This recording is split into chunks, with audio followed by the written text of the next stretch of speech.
you reign!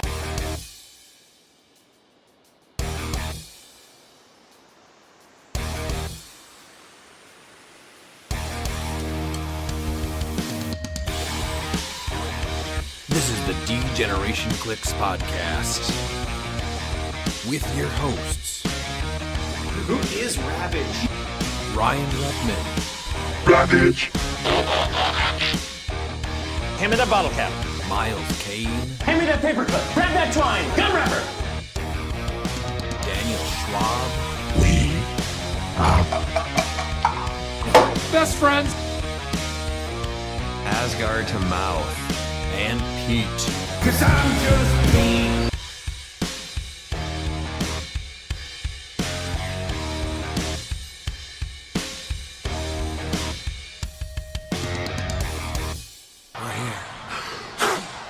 Welcome back to the D-Generation cliX podcast. I'm your host, Ryan, and with me, as always, is Miles, Dan, and Pete. Miles, how's it going? It's going okay. I've been having to work in California all week, and that sucks, especially with the fires and stuff that's happening. But Yep. been an interesting weekend after the errattas. Watchlist. Hasn't been great. Dan, I enjoyed the peaceful Dice Cup free rolls during our game last night. I'm sure you did. That's it? Yep. All right.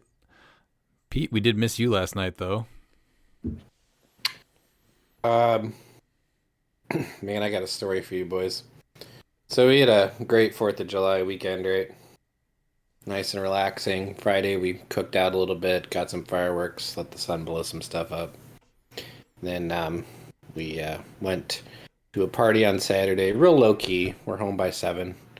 And Sunday we're just kind of doing all of our stuff around the house, cleaning, all that good stuff. And I decided to order from a restaurant I've ordered from probably 100 times. And then after we ate, proceeded to get as sick as I've ever been for about 24 hours. So drinking water is a true pleasure.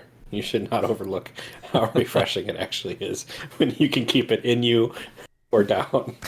That's my report for this week. All right. Thanks for sharing that. Oh, by the way, how did your Heralds do last night again? Dan, you went a little hard, and I wasn't going to even bring it up. Do you want to talk about your team that you brought to Casual cliX night? Oh, because I played my horse at 125, yeah.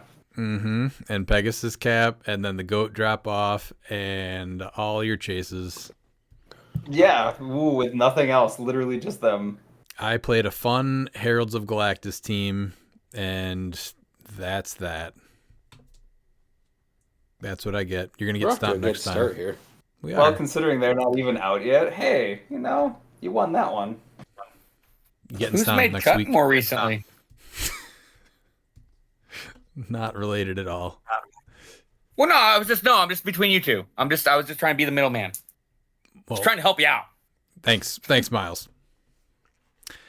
All right, we had a nice, relaxing 4-day weekend. I was hoping to get a little bit more rest and then for this week just be more rested. But work's been a lot, so I am exhausted, and it's only Tuesday. We do have a lot of events coming up here, so let's go over all that stuff again. This coming Monday at 6 p.m. Central Time, we'll be streaming a Duos event on YouTube for our weekly local play night. This is the format where you and your partner are on the same map, and you consider each other's forces friendly for all game effects. And then we have our Tropical Regional on Saturday, August 16th in Kenosha, Wisconsin at Coliseum Games. Registration starts at 9:30 a.m. We're also running BRs all day with a chance to win some of the same prizes that you can win in the main event from raffle tickets won in those BRs. And then we also have the crew headed to the Tropical Regional in Indiana at Screaming Monkey Comics on Saturday, July 26th. And also next weekend, starting Friday, July 18th, Ali and I are headed to Portland for cliX Camp and hoping to stream some of those games if conditions allow for it. I talked to Matt right before we recorded, and it sounds like we are good to go. Let's see here. Pete, do you have some disappointment for us? But would be fun. Hello, friends. It's time for the segment that was formerly the People's segment. and formerly award-winning, the Bookwood Report. And I just want to say that Bookwood has not bought anything yet again, but what he did do is he inspired members of the community. So tonight I will be presenting the Looper Report and the Peter Marshfield Report. Looper said, I guess if you need filler, because he knew Bookwood didn't buy anything, I picked up Legacy Lockjaw, DC 75th Beast Boy, War of Light Carousel, War of Light Sister Cersei, and a Tri-Sentinel. And then I had cleared out a bunch of sets out of my basement, so we got a bunch of old things from the Flash set, which he was pretty excited about. So once again, Looper saving Team Jumbo package. And then Peter Marshfield wrote this week and said, I'm a little disappointed in Bookwood, but I'm proud of Looper. Peter, I couldn't agree more. Mm-hmm. Here's Peter Marshfield's contribution for the formerly known as Bookwood Report. He got himself a Chase Thor from Smash and Destroy, Chase Freya, Tooth Grinder, Chase Hulk from Smash and Destroy to be traded for a Kanto later, Chase Mysterio, Chase Sandman, You Wouldn't Like Me When I'm Angry One Shot, SVAC Spot, literally got it the day before the watch list, a Dumpster Fire, and an Ultra Chase Collector, and he ends the message with solid degenerate spending. Peter, if your link in this episode works too, this will be the proudest I've ever been of you. For sure. Thank you for your contributions to the Bookwood Report. Proud of you, Peter. I would like to add that Bookwood was signed up to play on Monday, but then he remembered how bad he was and unregistered a couple hours before the event.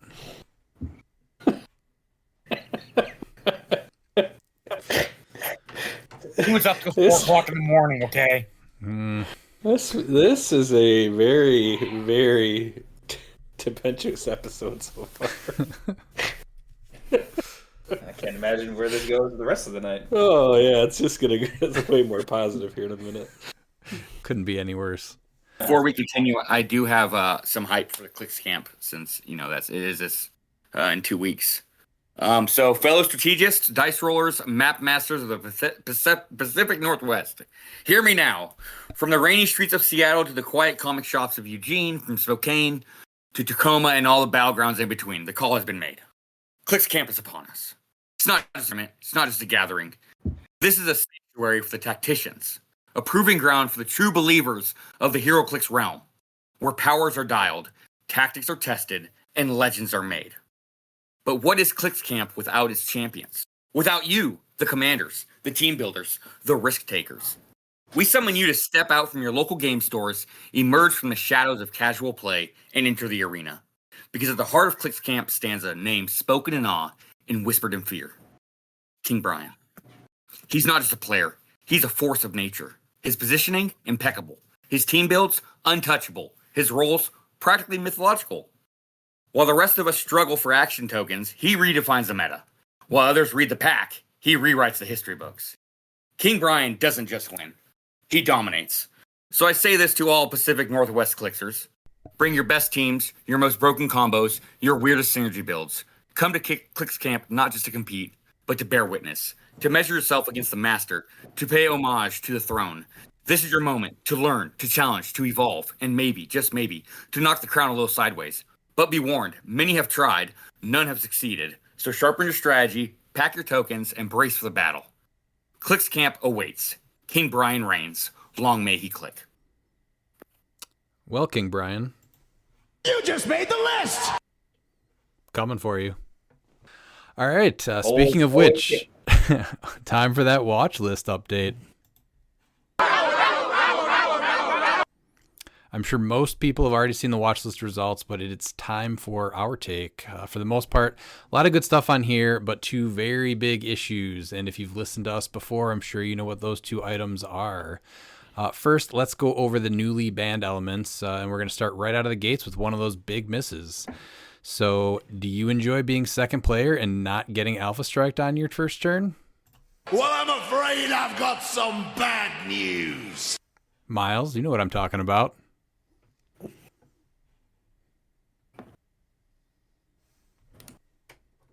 Miles, I'm going to murder you. I was on mute, and I was talking. Boom. Okay. Man, that's so good. I'm glad that I'm not the only one getting murdered tonight. Oh man, this is awesome so far. Yes, I know exactly what you're talking about. In fact, you're talking about the soon-to-be Hall of Famer, Nifty Traffic Barrel. It's going to join the likes of Donnie Blaze. And their explanation, they banned it in Modern, and their explanation, movement restricting effects like Nifty Traffic Barrels can be healthy for the game, giving players looking to field defensive teams opportunities to slow aggressive opponents. However, its hyper-efficient 5-point cost led it to be over-featured in the metagame. Rather than wait for it to rotate after the World Championship, we decided to ban it now for a healthier, more diverse metagame. And I'm gonna throw some numbers at you for how healthier it is. When going second, it's negligible. About 53% goes first wins. Without the Nifty Traffic Barrel, we have the Rock Cup to look at, which is banned in silver. If you went first, you won 71% of the time.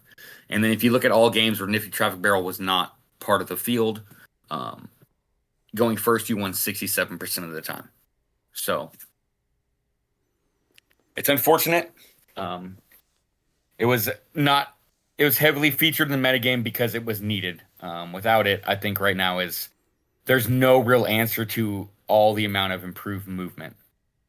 So it's pretty much saying if you go second, hopefully you have probs. Well, with the small maps, it's so easy to have these pieces like Zala or Diana or now the goats. There's so many things that can just get across so fast. It at least helped kind of not get completely obliterated on turn 2. And now that's gone. Now, while the 4 range on the barrel was probably a little bit of an issue, just going with like a 2 range errata instead of just completely banning it, I think would have been much healthier. And yeah, but whenever anything is about to rotate, it's either they're going to ban it, it's Silver's problem. They never errata it, unfortunately. And I know that a lot of people think that Fortify is going to be able to help you mitigate that, but that's only if you deal 4 damage. There's plenty of figures that have Flurry or whatnot. You're able to send characters over, like with Diana, like for instance with the Kong. They can Quake for 3 damage. Yet that 3 damage Quake and knockback will not technically equal 4 damage. So just from 2 separate effects. So it becomes a moot point at that point for Fortify to actually protect you. What do you want to say, Dan? So I want to play devil's advocate here. Don't do it. So what happened? So what happened with the stop signs? They rotated and were immediately banned. So what did even if we got 2 more months of barrel, right? That's what was going to happen anyway, because it was already technically banned in silver anyway, and even if they waited, it would have been the same result, I guess, is what I'm... The difference is that if you go second, you can choose a big map. And the barrel, you can't have more than 1 barrel on your team. The problem with the stop sign is that you can have multiple stop signs on your team, and then you just barrier people in. That really wasn't a tactic that was getting used on like one-man armies. I was gonna say I didn't see that tactic very often, honestly. And that tactic was making 300-point APOC and Genesis completely useless. Yeah. Yeah, I mean now that Genesis is actually getting played at 300, but yeah, that's fair. No, in Modern there was plenty of when that was still legal. There was plenty of the 300-point APOC with Soul. Oh yeah, no, the APOC for sure. That's what specifically Genesis. Yeah. No, I'm just saying because they have a similar thing and the exact same thing where you move up, drop a stop sign, and they're SOL because you just barrier in there. Yeah. And then the other thing is, I guess that they also banned the next thing we're going to talk about. So to me, it's a bit of like tit for tat. So this is one where I kind of want to see how it plays out, honestly, at first. But oh shoot! Hey Dan. Yeah. You just made the list. That's fine. Not like I'm not usually on that list most of the time.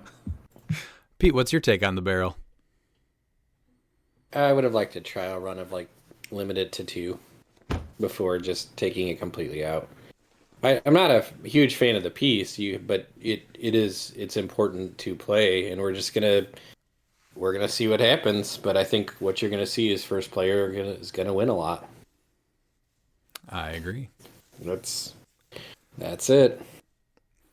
All right, moving on. Do you enjoy not having to roll dice in a dice game? Does your opening attack rely on a 5.1 shot that takes every ounce of risk of maybe missing and throw it right out the window?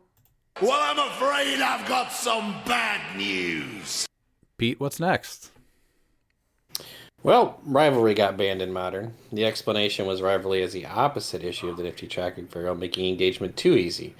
The Rules Committee was not concerned about Rivalry heading into U.S. Nationals since the risk of not being able to use it existed. Additionally, the cost, both points and opportunity costs, would make Rivalry desirable for some teams, but not too many. The usage rate of Rivalry and feedback from players overwhelmingly disagreed, though. To ensure that Modern remains a fun, diverse, competitive format, we're removing Rivalry from the pool of legal game elements. I want to say this is an absolutely correct decision. Fully support this one. Yeah. It's crazy to see that they weren't, went to reading that, I say they weren't concerned about it heading into U.S. Nationals. That's that's insane to hear. Yes, I agree with that. One thing. Was there a ton of data to support? Well, I guess Everybody that played it saying that it's a terrible thing and that it shouldn't exist. It's how long has it been out for? What was it? Collector's Trove? January? So January? Maybe February? So that was at least the cliX Open and then Adepticon. Yeah. Yeah. So no, I'm not saying like I'm not even stating that the element is not unbalanced. It is. I'm asking was if they purely went by the numbers, was there just not enough of a usage rate where they were like, okay, not a big deal. I still think that going off the numbers works for some things, but there's some things that are just obvious that shouldn't exist. No, I understand that. I don't think there's that a difference between being reactive and proactive, and certain things you just like, no. Yeah, you get out in front of it. It sucks. They go, we want to see this play out, and it's like, so you want to ruin people's experience just to see it play out when you know that in fact it's a problem. I mean, I'm very much a proponent to be proactive about things, but it's just more of like if that's what they're basing their statement off of, I can then understand why they made that statement, even if that isn't great because they were only basing it off of like a narrow window versus just looking at it as like, well, does this support the game in how it plays? This is an element that was previewed or shown, and every single person was like, this is terrible for the game. Was there anybody that said this is a good thing to be made? I'm pretty sure it was consensus of no, but I don't have I don't have all the tapes for that either. So I think the biggest issue is that after it was made, it was put into the Play at Home kit, and that's like a $20 kit, and so it feels bad to only purchase this Play at Home kit for Rivalry and then say that it was gonna get banned. That's probably the safest take on it, right? Yeah, and I think that's probably the reason why. If it's in the Play at Home kit, then it's not gonna be like a Mutt's Tomb. So if everyone has it, it's not broken. Mm-hmm. Which I think is a horrible stance. I'm not saying that's their stance. I just can see it if that was, for instance. What did you guys? The only thing I could think of. What would you guys think of the errata being that it just modifies your attack +3 instead of it becomes hit? Yeah, I think that if you're still able to mastermind or get senses, I think would be fun. That's better, but I still think that takes a whole lot of risk out of that first hit because you're basically gonna guarantee that's as close to a guarantee as you're gonna get. Yeah, but like Miles said, you can mastermind it. You still get super senses. There is more risk there. No, I know. Versus an actual guarantee where you just hit. No, I know. I'm just especially in a game where Perplex is getting less and less used. Getting the +3 to your attack is gonna be a once per thing. Or what about rolling a d6? Like, roll a d6 and then half your result, and that's what you get to your plus for your attack for that opening attack. Like, so you have a chance only be +1, +2, or +3. Like, would that have been okay? I don't know if you're paying 5 points for that then. But see, then that still doesn't take it out of the game. People that still bought it can try it, and you can still choose to gamble on the 5 points. And it still has the shared keyword. I honestly like the +3. It adds a little bit. You have a chance to still miss. You still have and to there's set plenty up of figures probs. out there like Kale or Mern that you don't even modify, so it becomes a useless 5 points regardless. So yeah, I don't know. I think that would have been a potential fix for it, but I'm totally fine with it just being gone because it was terrible. All right. Did you think it was okay to put a piece right in the middle of the map or right in your opponent's starting area and then KO something on your force so that any piece you want can't be attacked until your next turn? Was that a good time? Well, I'm afraid I've got some bad news. Dan, what else are we saying goodbye to?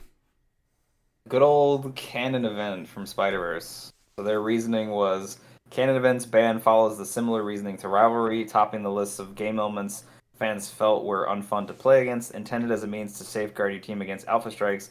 Some teams were able to abuse canon event to ironically shield their alpha striker character from the risks of overextending. Canon event is being removed from modern, but they said they're going to revisit the effect in a more fair way in the future, which I'm assuming means it'll just be when like triggered by off an of opposing effect. yeah.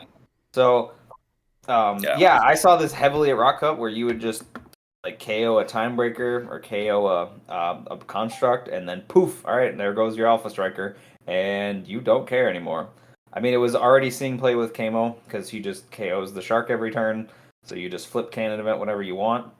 But yeah, that's another element. That's just anything where you can do stuff like that.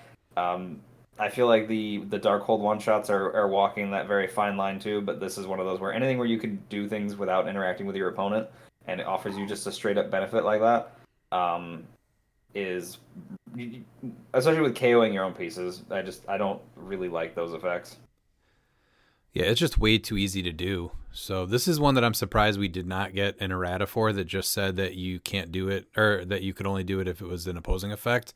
But again, straight up banned. I have no problem with that. There might be other like my thinking is there might be other iterations for that where they might have to I don't know, it might need to be more narrow than just like an opponent effect. I don't know exactly, but there might just be other things that I'm not seeing directly that could be problematic. So it might need a more fine-tuned like wordage on that versus just simply like KO'd via an opposing game effect. So yeah, maybe the point cost on it could go up a little bit more too. But you're still killing something, and you'll know if you're going to mastermind it. It's still not 100% up to you to trigger it. You still have to attack something. So, if your opponent decides to go after something that has mastermind and they just, go after something that doesn't matter, well, that was kind of on your opponent for not thinking that through. It just reminds me of like, say, you remember the Dark Phoenix retell? So you'd hit something with Mystics, damage your own character, and then she goes off. It reminds me of that, where you do something, you hit somebody with Mystics. Oh, look at that, my guy died, and canon event happens again. So it's a little more convoluted, but it just that's where my thought pattern goes. So yeah. I'm not sure that might be why, where it's still abusable, and I think that's what they're trying to identify is how to, so you don't get to abuse it that way. Yeah, it might require some more wording, like I guess that would even still be during an attack. So, but I honestly, I don't care as long as it's gone. It's better to have it gone than still here because that was ruining games. Oh yeah, watching them just being able to send their alpha guy over and it just like you can't do anything. Like you can't even prob them. Nothing. You just have to sit there and hope they miss. Is rough. But I do like effects like this just because again with the short maps it really and now no barrel it really is easy to just drop your team on somebody else and just take them out, and first player is going to be a huge advantage now. Pete, have you ever had canon event used against you? Have I? Yeah. How did it make you I've feel? played against Alpha Strike teams. There's nothing you can do. It's just frustrating. You're just like, well, I guess that's great. Like, there's this giant attacker right in your face, and there's nothing you can do about it. I 100% agree with this decision. I have no problem with the last two. The first one, I would have liked to have seen them try like a different thing, but this is good, honestly. Mm-hmm. Rivalry and canon event not changing to only being other people's effects, you can't trigger it yourself, was the only way to fix this. So if they're not going to fix it, then just get rid of it. Yep, it's fully supported. Miles, did you want to add anything else to canon event? No, I think that the one shots, you just knew there were going to be a problem the moment that we saw them to begin with. And that happens every time they add in a new game element. Be it from mission points, the captain thing. It's either undercosted or overcosted, or it just does stuff that it shouldn't do. Mm-hmm. That completely changes how the game's effectively played. Right. All right, well, that was the bans, and then we have the errattas. So, did you enjoy calling in the absolute worst piece of shit piece in Modern right now, out from your sideline using time breakers to completely shut down teams? Maybe you also enjoyed using time breakers or bystanders to take the unavoidable damage at the end of the turn. Well, I'm afraid I've got some bad news. Miles, what can you tell us about this one? So this one is Michael Keaton, and the previous was you could just have anyone take a power action to give a Beetlejuice a name token, as well as take the damage. And the change is if Beetlejuice is on your sideline, friendly standard characters have power. And then his second trait is that if he wasn't part of your starting force, you roll a d6 and deal another friendly standard character unavoidable damage to equal the result. I'll read their explanation. Beetlejuice has become a staple of sidelines, and overall the rules committee is happy with the effect he's had on the metagame, counterbalancing free action-dependent teams and adding greater weight to standard actions. However, some teams exploit autonomous characters or characters that easily generate bystanders to use Beetlejuice at negligible cost. So we are taking steps to correct this errata. So all they had to do, honestly, for me, is roll a d6, and your opponent chooses the character that takes the unavoidable damage equal to half the result. I don't think you need to do standard. That's going to stop you. Go ahead and call them out. And second, the free action dependent is like, perplex, stuff like that, which is understandable to being able to shut down. But when you have figures that literally function off of certain frees, I think that's where it becomes a little bit, mucky. And I would have liked them to address the thing that says other characters' free actions become power actions. So that way the figure would still be able to function, because you're paying points for, like, primes, for example. You have Prime Swamp Thing, you have Prime Blue Beetle, you're gonna have a super rare Wong, you're gonna have Black Lanterns. So that Necron, essentially, okay, you're not gonna be able to make a grave terrain and attack, but at least you can make that grave terrain, and it's gonna suck. So but you're still able to get the figure to function. And I think not addressing the main force is that, and I don't like it. They're happy with the effect he's had on the metagame, and yet they banned the barrel, because this is where it's like it's really weird. It's like counterbalancing free actions I don't really think they're looking into it enough for like what it stops. I mean, we have an entire set coming out that it's not even a you may.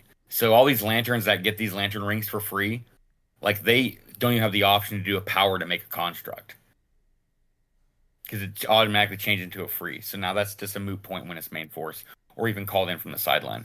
I would have really liked if your opponent chose, because that's going to be a true testament on how you can stop your opponent from really taking advantage of it. Because currently we have two standard characters that will stay on the map and just don't die, in Kevin and the Asgardian Loki.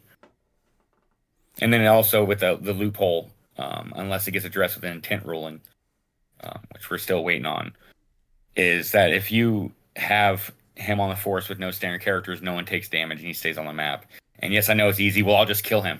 Well, yeah, but there's also 200-point Kongs that's in your face, so you're going to go out of your way to try and kill a 100-point piece, or try and deal with the 200-point Kong.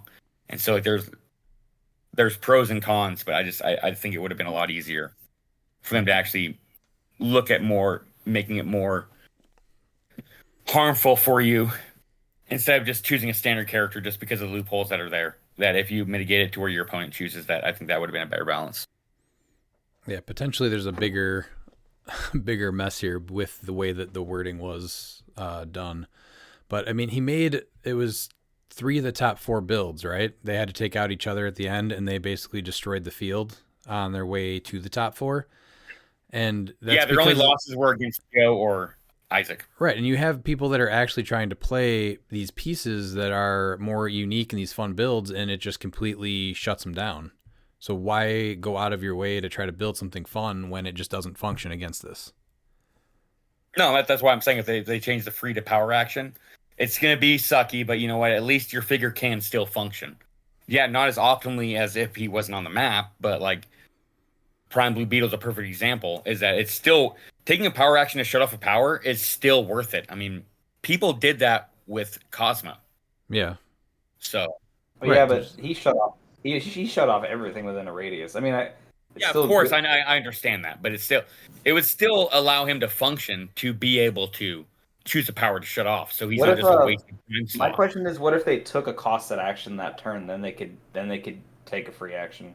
Well, that's what I was saying. That's why that's what I was saying is that No, other characters' no, reactions are that's- power actions. No, that's not what I'm saying. I'm saying, what if all characters that, like, if they wanted to use a free action, they had to take a costed action first?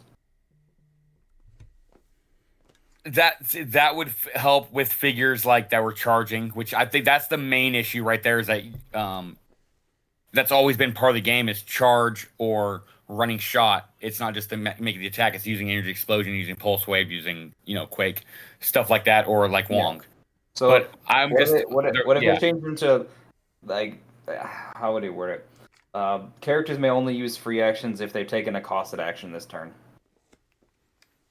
I still think it should be a range. that would still. Yeah, I don't. Because I was looking at that too, because I threw in a lot that I was reading it, and I think that if you still want him to be playable and be that pain like he's supposed to be, that you'd still be able to function by using a power action for the free, because you still want to do that negativity thing.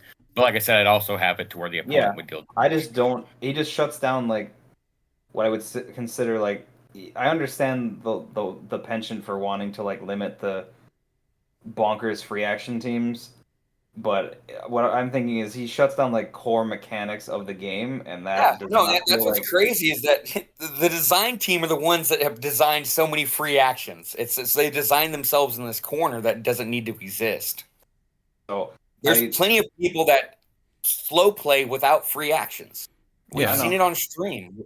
So this isn't going to slow games down when you actually break it down and look at the lesser aggressive teams, because we've already had some showing at the Silver States, Adams team, for example. They don't score a lot of points, and they don't have a lot of points scored against them. Nope. And I just looking off of that, I bet you there's maybe 3 turns. So he's not making the game go faster. No, I know. On stream against Azrith, he totally forgot about it. He's like, "Why aren't you sidestepping?" And Azrith had to remind him that you can. I can't. Yeah. So it's the fundamentals of the game, like you said, that he stops, because like the charge, the flurry, all that stuff. That's Well, yeah, what 'cause it's that's like, what I really can't- slows it down. I've gotten slow played plenty of times, and it's not because I wanted to sidestep and I don't know where if I want to. It's like Beetlejuice. You can't do that, and you have to be like, no, you can't do that. No, you can't do that. No, you can't do that. And every time you say that, you have to go back and rewind how many steps you were in your head to this turn taking place, because now you can't do that. That wastes way more time. No, I know. Well, and we have people out here, and like I realize that they don't care about out here, but I think that it's a fair point to say that we literally have people that will not play in our competitive events, and granted, they're not top competitive players, but everyone shouldn't be. But you shouldn't have a figure where they go, "I'm just not interested in playing because I don't want to. I want to have fun." And you say, "Well, they can just build a better team." Well, they don't want to build a better team. They just want to play their team and have fun. Like, they're not great players, but the fact that has stopped them from coming to events and growing it, because we were at roughly about 22 players that was going to be there. And after the whole entire Beetlejuice fiasco and everything, we've had players dropping off to where we're lucky to hit 10 out here. Like, we seriously had 22 players, and then after the juice thing, more than half said, "I'm not interested in playing." And then having to ban him for the fun weekly events that they do, that's crazy that you have to ban a figure because people want to have fun. That's just, it's unfortunate, and something that's not said enough about how it's just not good for the game when you're trying to grow this game in smaller regions, and you have a decent amount of number, and you literally lose half because of one piece. Yeah, he's just going to hurt the game in the long run. I mean, I'm very not interested in playing Modern right now competitively. I can tell you right now that, same thing with Oliver, Christine, if we go to Worlds, when we go to Worlds, maybe we do Silver, and then maybe it's just sealed in BRs and stuff, but it just does not sound fun. I'm there with you. So yeah, it's tough. Because I'm traveling 1,200 miles to have fun, and it's like I said, I can build and play this, but it's like playing this game is part of having fun, but I like also playing what I play. I'm not someone that slow plays. I play very intricate teams, but I have fast turns. That's why every one of my games are always a wipe, whether I lose or I win. Mm. I don't, it's, So yeah, that's where I stand. Exactly where you're at. Yeah. Well, were you hoping for a fix to main force Beetlejuice so the game could be enjoyed again? Well, I'm afraid I've got some bad news. Main force Beetlejuice was left completely untouched, so say goodbye to playing fun, unique pieces and hello to boring clicks. And actually, here is a new segment. I have contained my rage for as long as possible, but I shall unleash my fury. I am so tired of hearing you have to build for Beetlejuice. You don't build for Beetlejuice. This isn't build in Battle Fury for shape change. It's not pack a 1x2 elevated to deal with Ghost Rider. It's not making sure you have trick arrows to deal with things like stop clicks. This is play boring pieces you don't want to so that your team works. You're not just having a plan for him. You're changing your entire build. Why am I traveling to events and being forced to play teams I don't want to, just to play? So say goodbye to creative builds. Say goodbye to those cool, unique teams you root for at an event to do well. There's a whole set coming out, and their gimmick is free, make a construct. Well, guess what? No, you fucking can't, just because he's on the board. All right, back to the watch list. Did you enjoy hitting a piece from across the map, dragging them to your side, and then poisoning their balls off? Well, I'm afraid I've got some bad news. Pete, tell us about the spot. I would love to tell you about the spot. The spot received an errata. Previously, he said, Speed, I am not a joke. Flurry, phasing teleport flurry is free, but only to target a character adjacent to his spot marker regardless of adjacency. 2 backslashes. When the spot hits after resolutions, you may place a hit character adjacent to the spot or a terrain marker within 3 squares of the current squares. The errata changes that last part, and it says, if the spot or that terrain marker... So when the spot hits after resolutions, you may place a hit character adjacent to the spot or a terrain marker if the spot or that terrain marker is within 3 squares of their current square. So the explanation was the spot has shown some really exciting dynamic play patterns that can efficiently punish teams that lack mobility. Unfortunately, in his current form, he also has enabled some unfun killbox strategies that seek to pull opponents across the map where Spot's allies can poison or beat down their opponents one at a time. This errata makes those strategies more difficult to pull off while keeping the Spot's fun mobility strategies intact. Is that what it did? Miles, do you have an opinion on Spot?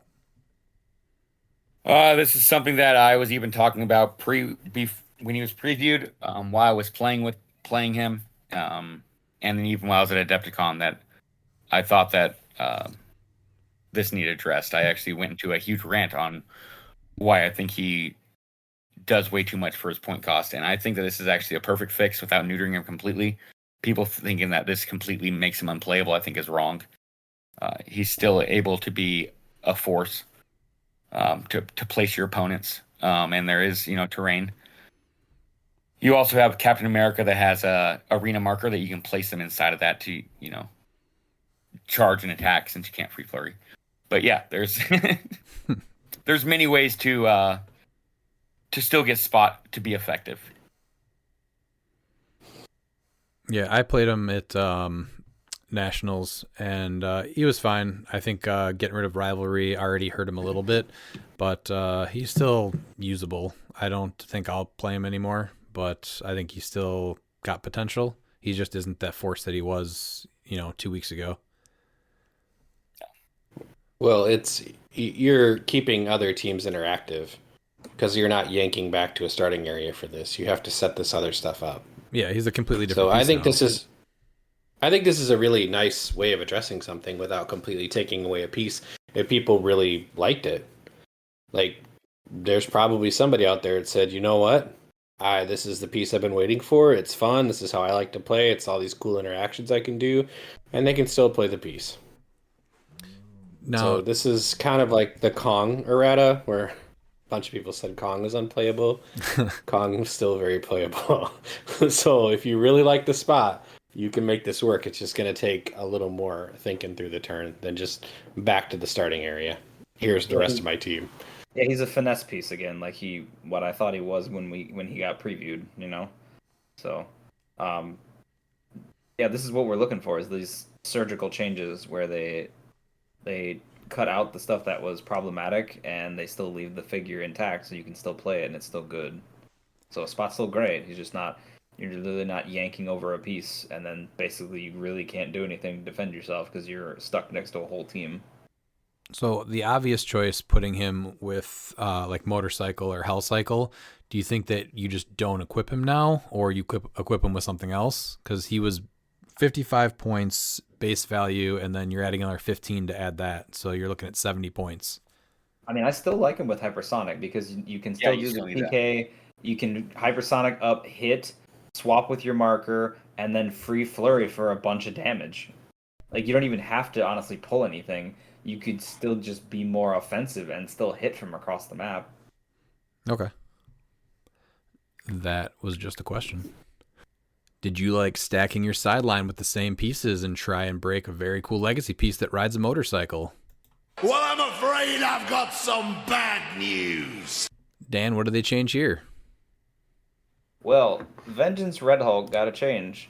So his first part of his pilot trait was when revealing your force, you may choose up to 4 single base characters on your sideline that shared a keyword with Vengeance Red Hulk, and turn them each to any click. At the beginning of your turn, choose attack or damage.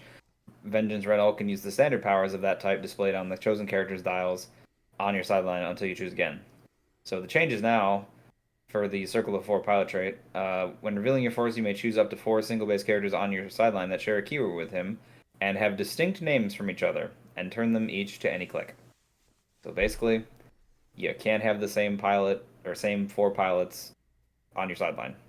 The explanation is Vengeance Red Hulk had been the surprise contender this year, only becoming a popular team choice in the past month. They're excited to see how he develops or play develops around the figure. However, some builds stack him with multiple copies of characters like Beholder or Thanos, which can lead to the unfun game states.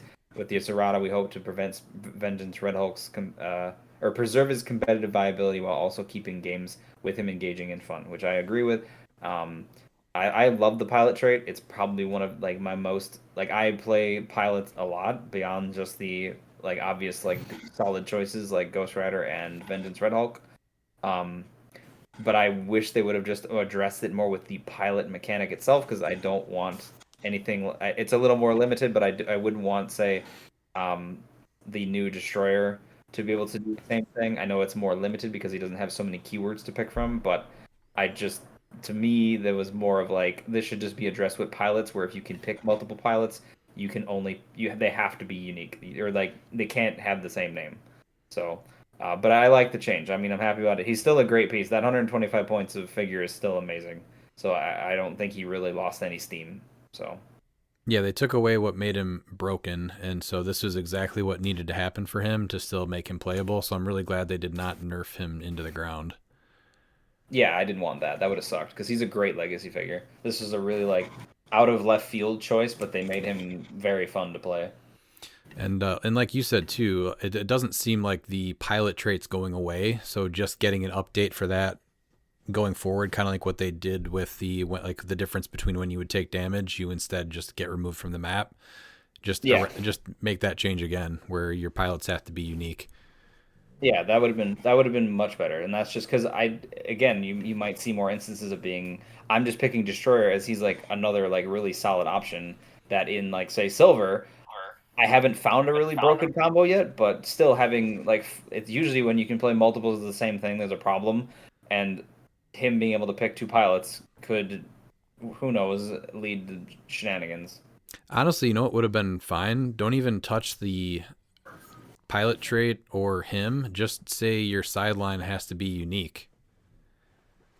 I mean, that's fine and too. That probably fixes even more things. Every game element on your sideline has to be unique. Yeah, that's fine. Yeah. What if Modern was just Highlander? Well, I mean, I'm fine with that. Except yeah, so that made Silver even better. All right, and then last, there was a small update to Pulp banning Perdegaton, but I think the bigger news here is that maybe Pulp isn't dead, and they're getting ready to run something at Worlds, which might be fun, maybe, with the pieces we have now. It's a completely different game than before Worlds last year. Is it, though? I mean, there's a figure from Collector's Grove. Yeah, that just completely destroys. Oh, you're right. It destroyed his field and that was not addressed, was it? Perdegaton's a problem, but you know who isn't? 300-point Thanos with Airy Bomb, because he's colossal. Absolutely. 14 attack. Yeah. Never No, mind. That it's- ruins it unless that's also addressed because that's terrible. Yeah. That's going to wrap up the watch list. Summer is pretty crazy, and we actually have to run the monthly championship match back pretty soon after June. So this Sunday, the 13th, we're going to be streaming another 8-person all-day event. So check that out throughout the day if you can on YouTube. And then we're going to move on to listener questions. Your ass better call somebody! First, we have Ryan Bookwood. Rip the traffic barrel. What are your fondest memories of this important piece of cliX history? I think number one is just frustrating Pete with it. But a very close second, though, is before it really blew up, the Prignanos came to Coliseum to play, I think it was cliX Mania, and I played Matt and Ricky back-to-back, and they both learned about the barrel and became believers after that day. Barrel-evers, if you will. Yes. No, it's tough. There's a few things of like my memory of barrel. I think that the best one would probably be the IC regional that recently happened where Bookwood played, and he thought it'd be a good idea to replace barrel with rivalry, and he lost because of it. I mean, So- you did tell him no, or you did tell him that would not be the wisest decision. But I mean, he's an adult, or at least he pretends to be. And Yeah, but no, that's my favorite memory is of him thinking that he's smarter and knows better. All you gotta do is look at Bookwood before he started talking with me and Bookwood after, and the results are clear. They are crystal clear, if you will. Yeah. my favorite memory of the barrel is when I played in Adepticon, not this year, but the previous year, and I played against Scott Crampton, and what map were we on? We were on what is it, Morlock Tunnels? Yeah, it was Morlock Tunnels, and he was in that center area in the on each end of it, and he put the barrel right behind the wall, and I poofed Kong up there and quaked and blew up the barrel. And he just, the sheer amount of panic because he didn't realize I could do that, it was pretty funny. So mine has the opposite effect where I crushed the barrel and my opponent just what? You could do that? Pete, do you have one? Oh, I got to the point where I would sell out to kill that thing. Just completely put myself at a tactical disadvantage because I hated it so much. But it was important. It's important to slow down alpha strikes when you're playing competitive. It's this thing that you almost have to have some version of it on small maps. But we'll see. My biggest thing with alpha strikes is they should run a risk. You should basically have to sell out to get there, whether that's you're dropping your whole team or whatever we're doing. So I'm curious to see how it results. But alpha strikes should innately be risky because you're putting yourself out there, and if you just miss, you're wide open. So I don't know. I'm curious to see how things play out as far as where they are now with all the changes. So Then we have Caleb Cadu. Thoughts on Jokerzard and any team ideas for him for both Silver and Modern. I actually got to play him last week, and he was a lot of fun at full. I teamed him with Green Lantern at, 300, so I had Green Lantern at 100 points. Competitively, he does offer the free damage, which of course you can't use against the Beetlejuice team, but that does let you damage a friendly or opposing character, which is worth noting. He's a Colossal that can also Ares Bomb, and he has Exploit Weakness and a really cool stop click that's going to heal back even if he's being flurried. But at 50 points, I just don't know if it's there even with that. I think maybe on past, but no rollouts or anything, and it's just an 18 toughness on top dial. He was a lot more fun with those Super Sense rollouts. But in Silver, I'd like to actually see him on an animal team. That's a keyword that really hasn't seen enough Modern support, so I think he might have a chance in Silver since most of the best animals are in Silver.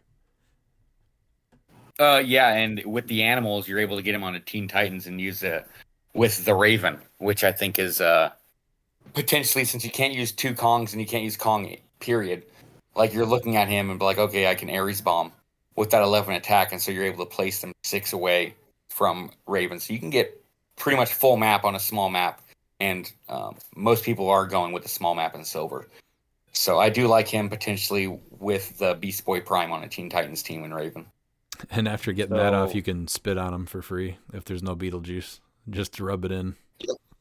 Well, it's silver, so yeah, absolutely not. Yep. Oh yeah, he's not even there, so let him rip.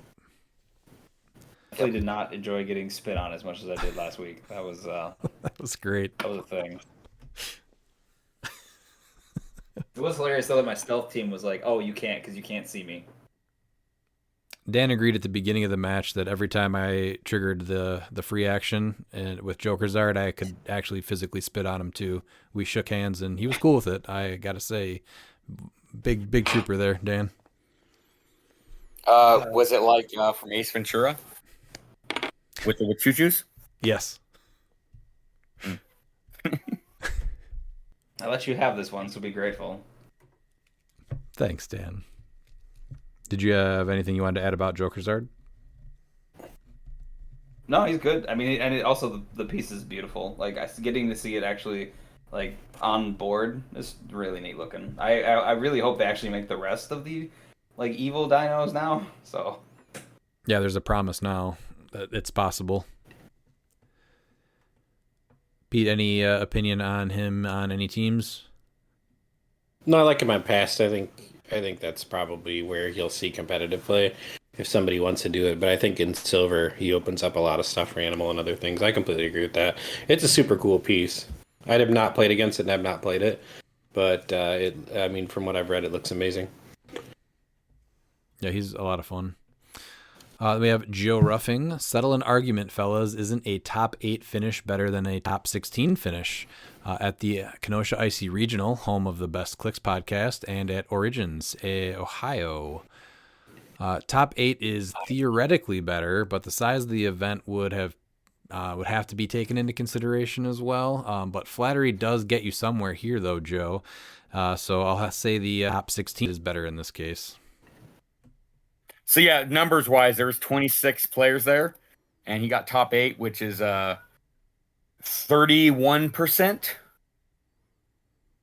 The top 31%, and then when you look at top 16 for 68 players, it's 24% made it. So it was actually harder to make top 16 at nationals.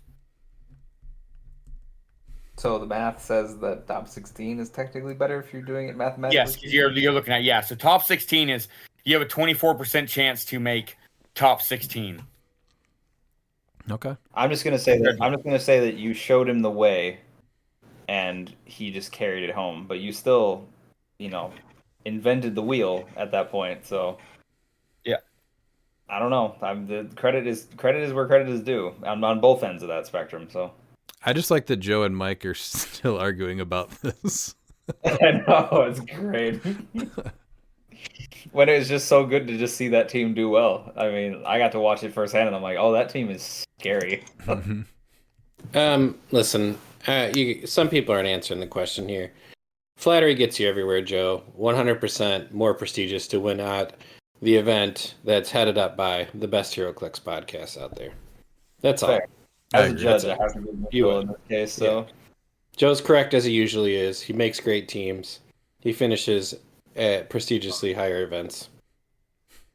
He does. 16 is a bigger number than 8. Like that's it. Michael got it. Wow. Right. Do you? This is the argument that Oregon players give me. So that's why when they don't make cut, they go, I don't care. 10's a bigger number than 1. So figured it, would fit here. That's a great example of the Pacific Northwest. So thank you. Do you think hits to defensive options for second player, retired barrel, nerf of sideline juice, unfavorable ruling on mimic, will push more people towards theme? I could see theme picking up steam now, with Beetlejuice seeing a hit on the sidelines and not main force, though, of course, because why would we want to play the team we built, right? But I don't see Chair Panther as the must play he was before. He's still he's still really good. He is. I heavily disagree with that. I heavily disagree with that when you see what's in modern and what can be played and be abused. Dan knows, for instance, as Guardian, what's really fun is to deal with a Heimdall sight If I got a Asgardian team across the map for me, I do not want to see that Heimdall site. I think sideline juice is still an issue. I think fortify if you're going to be an aggressive player. I still think Chair Panther is. Yeah, he's still. But I do like, think team is. Yeah, He's there's still absolutely really as good things good. out there. he's still great. I felt he was something that had to be on every single team, and that's why I went off theme, because every time I built something, if it didn't share a keyword with him, it's like, well, I'm just going to put these pieces on then that are just good. I don't have that same drive for it though as I did. I think you could push him. I think you could push him theme now, and I think he's even better. So that's my take on him. Is like he's an amazing 30 points. He offers you so much utility. You have tempo control. You have sideline control. You also just have like a leadership outwit, which is just like fantastic. And he's harder to kill than you think. Like I've killed enough Panthers, and I have to sink a decent chunk of attacks in. It's not just all right, dead. So like it's And he's yeah. So if they're wasting time to go after Chair Panther, like that means that your attackers exactly are being left alone. So I still like him. no, he's great. So he's Like, still really I think good. Wakanda's still an underplayed theme as well. But what if I don't want to play his keywords? You know, they're not bad, but Yeah. they are few, right? It's what, ruler, Wakanda, warrior? Probably, yeah. Yeah. And so the main point that Joe's making here, you know, losing barrel really hurt going second, and so No, I think theme is I think the numbers from nationals where it says 49% was the win rate for theme versus untheme. I think that's going to change without barrel. So now you have Real to ask basic. yourself, are you playing Chair yeah. Panthers keywords to play a theme team, or are you playing something else that you would want to and not playing theme? That's true. So my other question to this then I guess is, so with all the changes, right? So can we identify what tech we can use now to make going second better? Because obviously barrel was like the easy 5-point option combined with a map choice where going second, all right, I'm pretty dang safe. Just So- a ton of barrier. Yeah. Is Barrier this barrier? will- There's a lot of destroy blocking right now. I mean, which is so great. there is a piece. He's 60 points, but it's Primus. He's going to stop your Diana placement. He's going to stop your Zala placement. And if you don't want to pay Chair Panther and you're playing against a Spirit of Vengeance with Cathan, then you can just make sure that there's a Brute within 4 and they can't generate on their turn, so they can't offensively generate pilots. Primus might pick up. I know Pete's I been guess high there's on that. him. Is there anything else in modern that we can say like, all right, this is good defensive tech that we can play? Because I think now Well, like we besides are. high defense, no. I mean, there is that. Yeah, Burn, Yeah. Kale. What about what's his name? Masters of Time, King Jefferson. I feel like he's still a really, combined with the right map, I feel like he's hard to deal with because you don't get flight, no super strength. That's a big deal. So I could see him picking up play, because that's a huge huge reason to even play the barrel is the flight, just going over all of your pieces. yeah, and now with him, he has 60 points, but he does offer a lot for 60 points. Oh, he's worth it. I just mentioned Primus, who was 60 points. That just stops you from placing. No, I know. I'm trying to I like. think that My they're thing both right viable. now is we are where we are, and so if you want to go second, like obviously there has to be more tech that we're just not seeing directly. That be like, okay, Right now there's nothing that can stop improved movement, destroy blocking. So you can barrier all you want, and since it's immediately, they just stop in the debris. No, I know. All right, going to go to Michael Donicht. Why do you guys think there's so much difference in set size between sets? For example, Collector's Trove versus Lantern Legacy coming out. Even without the constructs, the set list, including Legacies, absolutely dwarfs what we got in Collector's Trove. I've noticed in general DC sets are just typically bigger, maybe because we only get one DC set a year. So I don't know if it's like a budget thing where they have to balance the sets out over a year or whatever, versus like sets getting the same budget. But like Notorious, Masters of Time, and now Lantern Legacy, DC always, I think, seems to have the biggest set of the year, doesn't it? Wonder Woman 80 was pretty big too. Yeah. Yeah. And what was between Wonder Woman 80 and Notorious? Batman Team Up, which was huge too, right? That was pretty big. Yep. Yeah. Ton of stuff. Yep. So I think, and actually, what was the mega set? Was Notorious, right? Wasn't Batman Team Up like one piece less than that or something? It was pretty close, yeah. So I think just Well, DC and then you look at it gets... too. The Smash and Destroy and Lantern Legacy are actually surprisingly close. I mean, we're still waiting on Lantern Legacy. There's still a few pieces, so we'll see because it's at 117 to 113. Mm-hmm. It just seems that That will DC go out. in general, though, just gets bigger sets every year because they only get that one. So Yeah, I mean that's Makes fine sense. by me. I'd rather have DC have at least try to thin the gap between play like or just pieces that exist in like at least in modern between Marvel DC to like get the disparity to be slightly more equalized. But I know that's not really possible. But if they can stretch the set out and have it be huge, I'm all for that. That's fine. and it's I just think it has to do with the amount of sets from each company. I don't think there's anything else past that, honestly. I just think when you get one set per year, they dump a ton more into it, which is great because there's a ton of DC fans that makes happy. And at least we're getting things like Iconics now, and a lot of LEs are back into rotation. So there's I feel like there's more coming out. I feel like there was way more DC Iconics for a while before they started rotating in more Marvel, which again, totally fine with. It was nice that they were pumping them out. Yeah, they hit a strat I think last year when they did like the Batman set, the Superman set, the Project Butterfly, and whatever the other Peacemaker set was. They had a run of a lot of them in a row. Can't remember Eagly. Oh, I wish Eagly was just a little better. He was fun though. All right, we got Damian Davis. Just want to give a shout out to Ollie's Cyborg Superman team for your monthly event. I was listening to your podcast and really good team. Excellent team build. I definitely learned something from his team. He had fun putting it together. I love when he team builds with a piece he really likes versus a team that he just knows is really good. Like just yesterday, he actually built a team with Venom God of Symbiotes, Thori, and Maestro, and it did pretty good. And he had like a lot of fun playing it. And so when he's able to take those pieces that he really likes and build a team and have fun, like that's to me is really special. For the last monthly game, he started with Ace, which is another perfect example. He loves that Ace. He talks about him, I would say at least once a month, even if it's not a month he's going to build with him. And then he just became set on playing Cyborg Superman, and he kind of just kept talking about him more and more as we got closer to the weekend. And even as we played, I think you guys noticed this too. He kind of learned more and more about him as the game went on, and we all did. And he really started liking everything else that he could do. So thanks, Damien, though. I did tell him, and Oliver said thanks too. Thanks for mentioning that.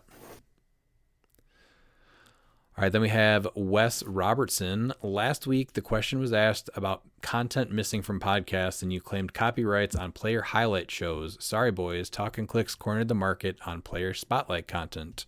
What's Talkin' Clicks?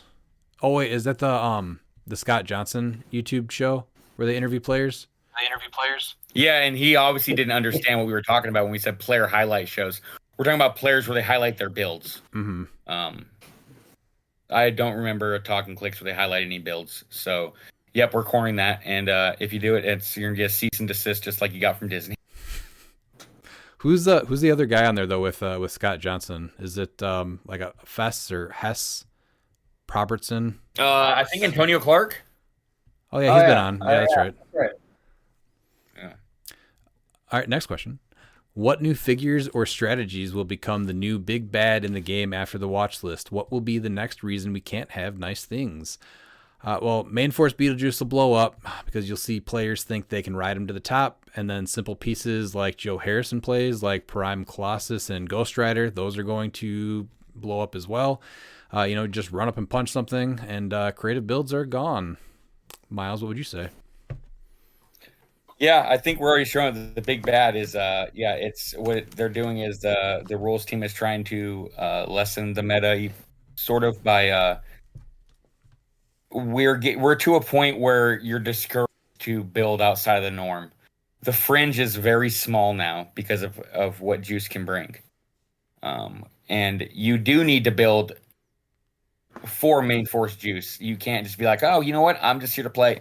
Like if you're going to tournament and wanting to win, you're gonna have to build knowing you're going against like main force juice. If your goal is to just make cut, then I guess you can just play whatever you want. But if your goal is to win, you're very limited on what you can win with against the main force juice.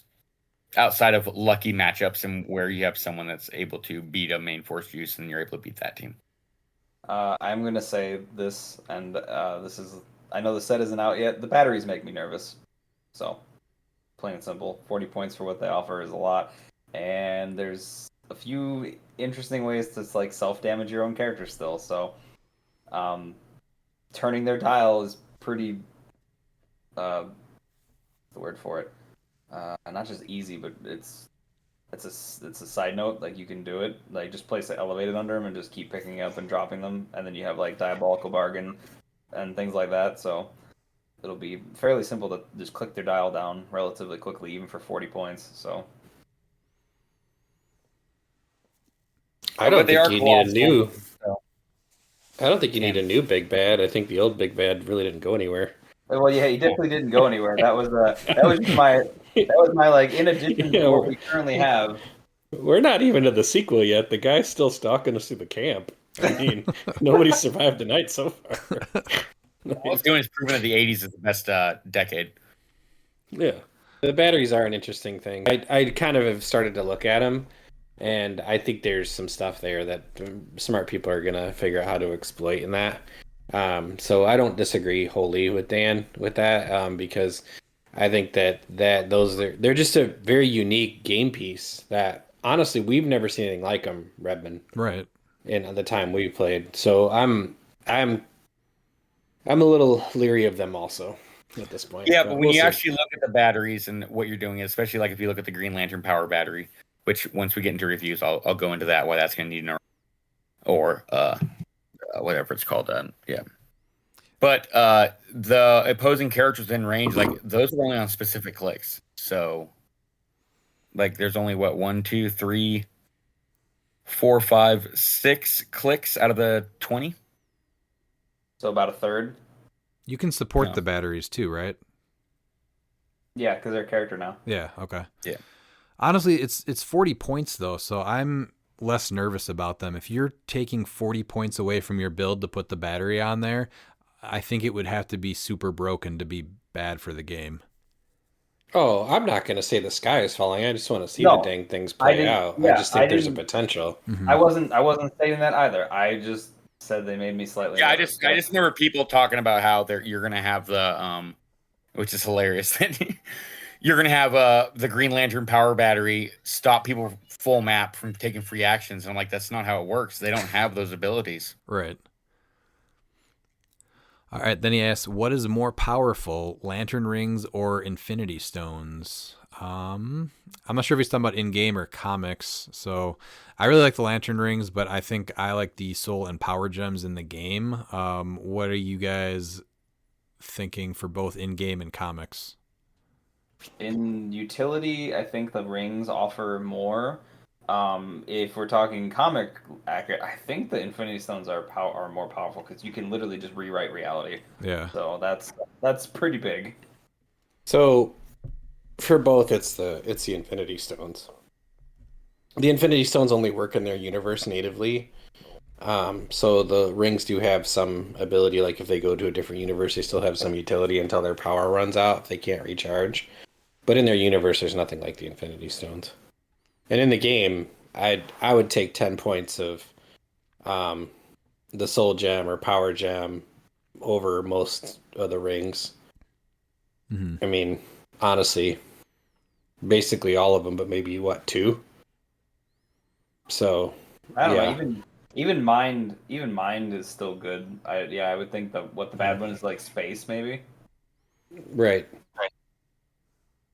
Yeah, I asked ChatGPT. Oh, great. And Can't wait. Tell us about it. Yeah. So ChatGPT says this is the pros for your Infinity Gems. There are 6: power, time, space, reality, mind, and soul. When combined with the Infinity Gauntlet, they grant omnipotent power. And then you have the limitations. The Infinity Gems typically only function in their native universe, Marvel, They don't work in the DC universe. That has been shown in Marvel vs. DC. The Lantern Rings are powered by emotional electromagnetic spectrums. And so you're going to have right now, in raw universal altering potential, you have the Infinity Gems together over any single ring. It doesn't make sense, but okay. And in versatility and self-sustained use, you have high-end Lantern Rings like White or a skilled Green Lantern.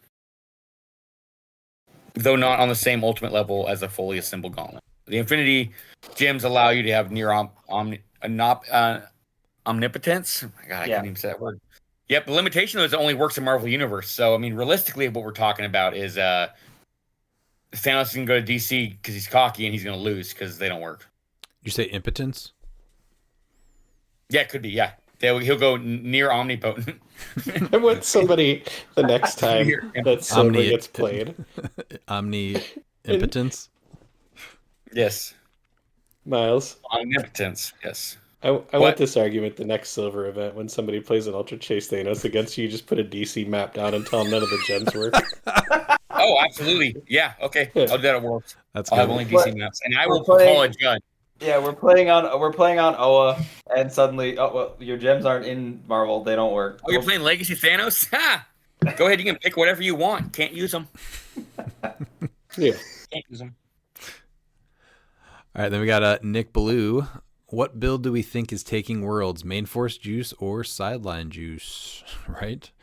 Let's just hope, since Main Force Juice wasn't addressed after Origins, and this is very unfortunate for the CCO circuit starting up, that after he ruins those events, he gets fixed before Worlds.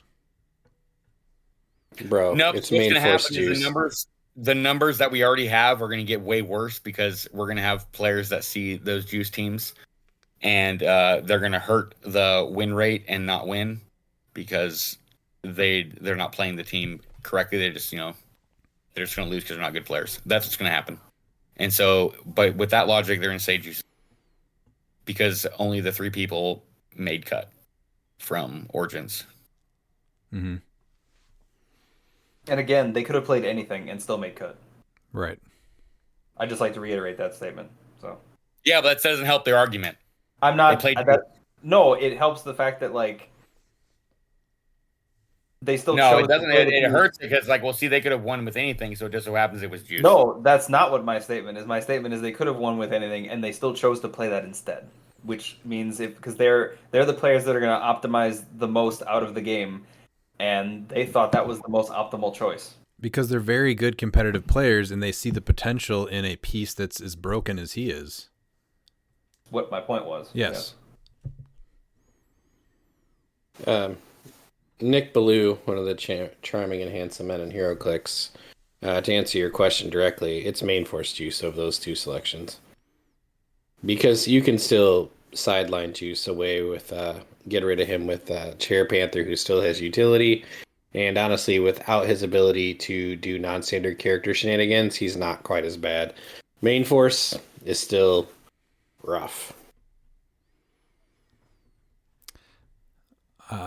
I'd still be leery of some shenanigans of bringing him in and only having non-standard characters also. So there's a potential that Sideline Beetlejuice is actually even more toxic than he was before. I can't imagine that wouldn't get ruled on because that's again against as a judge that's against spirit of the game. So in terms of that's purely an exploit and that's a problem, and I don't think that would fly.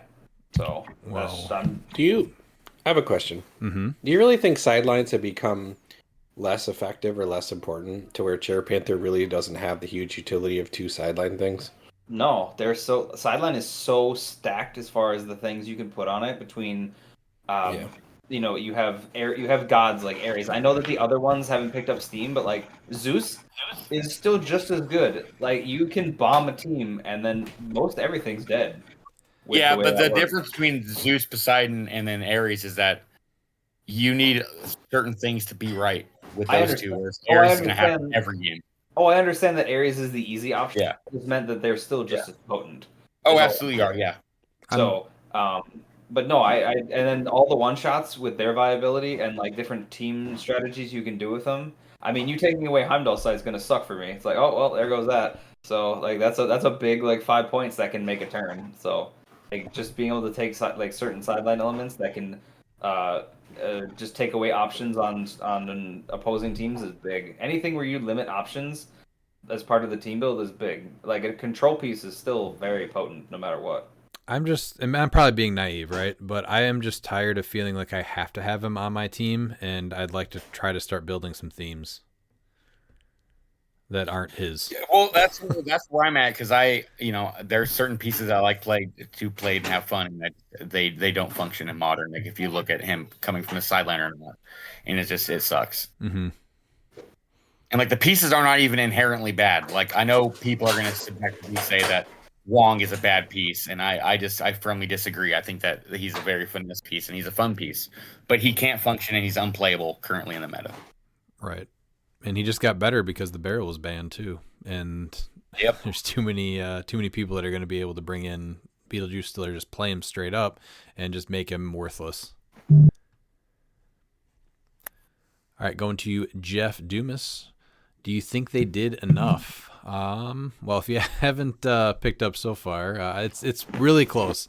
It was main force juice in the barrel that were the misses. I think Ares working with Giant Reach would have been something I would have liked addressed, but a lot of it was all really good. The rest of it, we're so close to a healthy game state. It's frustrating to have such a powerful thing ruin it still.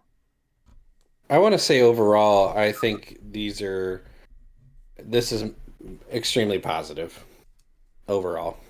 Yeah. With one thing could be, let's try the barrel with not 4 range, maybe 2. And I really don't know why we like Beetlejuice that much. But that's me. Other than that, great. Like them all. Honestly. Dan? I would say overall there is like a lot of positive changes on the watch list. There was a big miss with Keaton. It was like he's still very much going to be a problem in the future, and I'm curious I'm as someone that will judge and will have the bird's eye view of a CCO, and then I will be playing in one. I really want to take in as much as I can during those 2 events to see even locally what happens. So there's going to be a big sample size, and we'll see how it goes. I guess is the only thing I can say right now. But I don't think he'll have a positive impact on that. Miles, what about you? Yeah, I think I was pretty upfront honest. I like everything else. There's a few things that I disagreed with, especially with the juice. I think there's a better way to do it instead of allowing for there to be loopholes in an errata. All right. But overall, yeah. Who is the best replacement for Predegatin in Pulp?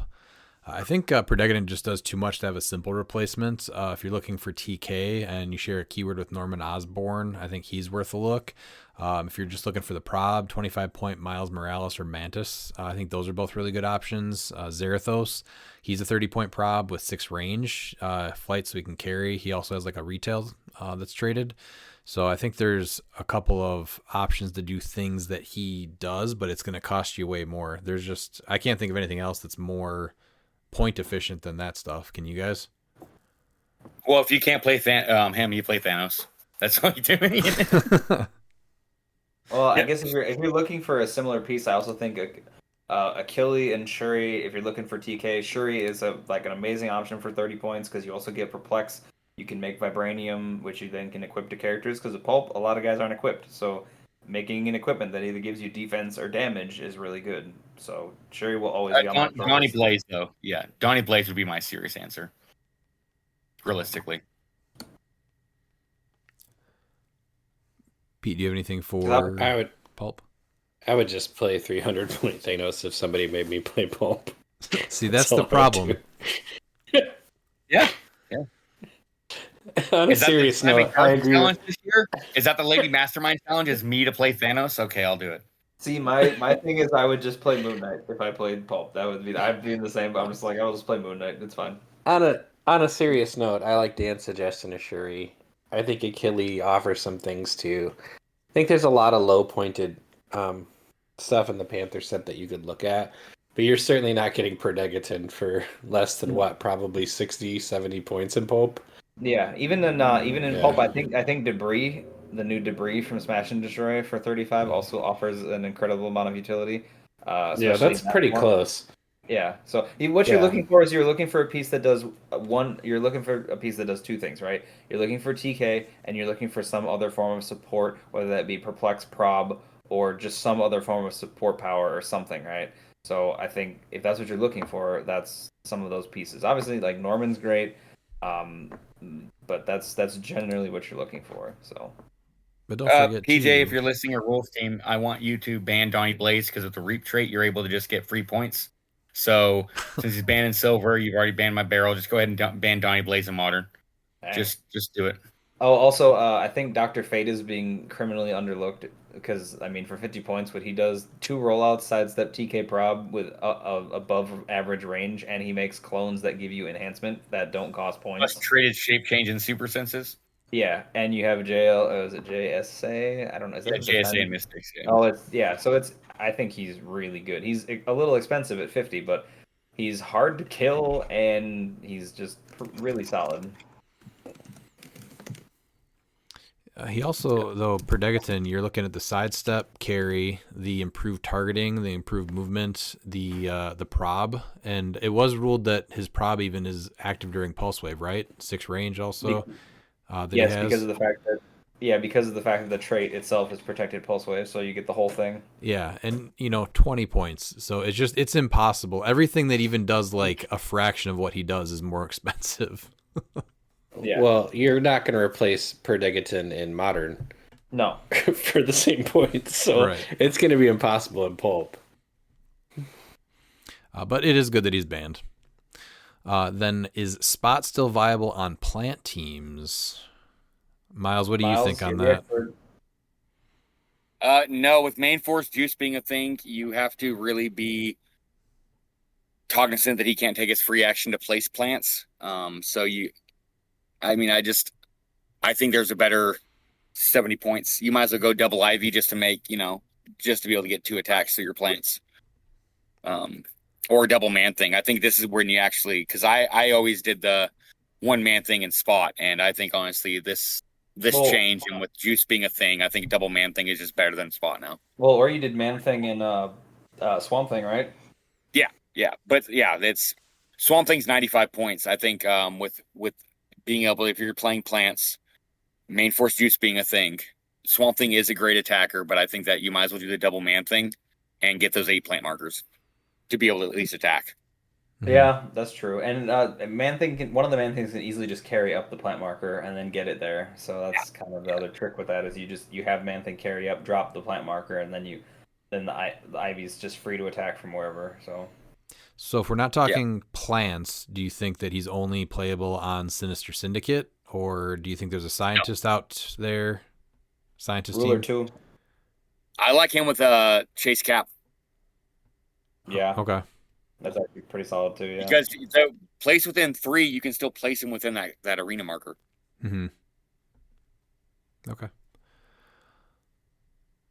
With the spot change, what's the best way to play Mysterio? I think still with Sandman, and then add Rhino, so Mysterio and his illusions and Sandman all have charge. Yeah, I don't not like that at all. No, I don't like that. I like it with Norman Osborn and giving the Vandarian wand with Sandman because now he's doing a minimum 2 energy explosion, 3 targets, 6 range. Can't we have all that? Yeah, I guess you can also throw on Rhino. Yeah, but I think him with the wand is actually because with poison being stuck, you want to make sure that he's going to be able to be a viable attacker and giving him essentially unavoidable, not unavoidable, essentially the same thing. Energy explosion is great with a 12 attack. So I like Norman Osborn already, and he's going to give everybody precision strike. Yep. And Rhino now is going to have that charge flurry with precision strike, but he also gives the illusions the charge, and you can send those illusions out now that can charge with precision strike. And then if you're able to kill a Beetlejuice that's on the map, when those illusions die, you can turn them into spider bots and then create more illusions. So how are you making the illusions with juice on the map? Not if he's on, if he's brought in later. Okay, yeah. No, it's because that's the free action. But if you're able to, Yeah, no, that's why I was saying, yeah, if you're gonna look at him at face value, I'm gonna give him the wand. Mhm. Dan, what about I you? think Sandman. If you take away free. I think Sandman still offers a lot of utility purely for his just debris or terrain removal, like just being able to and free smoke cloud. Like I know he's 50 points, but I still think there's something there just on its own. Like yes, the damage is good with Sinister Syndicate. If we still keep getting like Sinister Syndicate like piecemealed out in certain sets or something, I could see that still being a thing. Yeah, But if Juice though is out, he's the only thing he's doing is he's going to be able to just below his printed damage because Yeah. he I wish that he did have smoke cloud as a power action as well. Oh, because it's only as free, right? Yeah. It's only as free, yeah. So you can't do that or the poison, but I still think he's worth that because now I mean you're talking like triple target energy explosion 6 range for minimum 2 is pretty good. Yeah, getting around Sandman anything has- that reduces yeah. penetrating or impervious or anything like that, and still dealing 2 damage is great. Yep. But I like adding Rhino to the team now. I think that's an option. Rhino's good. He also deals with juice because Battle Fury is So, good instantly, so there's that. Would you place Sandman at 50 or 75 and Rhino at 50 and make Sandman into a better attacker? I would With a 4 honestly charge? consider it because he also has sidestep. Nope, he doesn't if you're playing Beetlejuice. So real cool design on Beetlejuice. I mean it's something to think about, right? Because then he's got a 3 damage, right? Yeah. And Is it so 3? Or would you just say, whatever, I'm just going to still play him at 50 and it's going to be reduced to 2 anyway. So, and he's going to be able to, use the attack from Mysterio. So he's going to be able to get that 12 attack with the Sinister Syndicate because luckily that isn't a free. Which no, I did use that quite a few times when I played it. Honestly, what I would probably do trying to build this out because I would like to make just a straight Sinister Syndicate team. I would start with 75-point Sandman and then probably have to bring him down to 50 once I started playing and making it because I would even like to get I think Swarm with Seth on him is worth doing.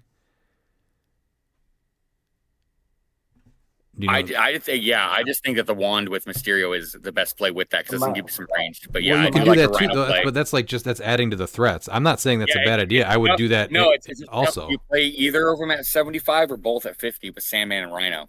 Because I know you're not gonna be able to get that flurry, but I mean a 6 charge isn't bad. So my question to you is then, would the Star Sapphire ring now just be better than Seth, and because then you're not taking up a sideline spot, and it's the same amount of points on Swarm, Probably. and you're getting shit, and you're probably getting shirt change your whole dial now instead of just the top 3 clicks. And then he can generate a construct with the Sinister Syndicate keyword. Yeah. Yes. And then you can the sword? Yeah. With the Star Sapphire, it doesn't give him shape change. It's just Mystics.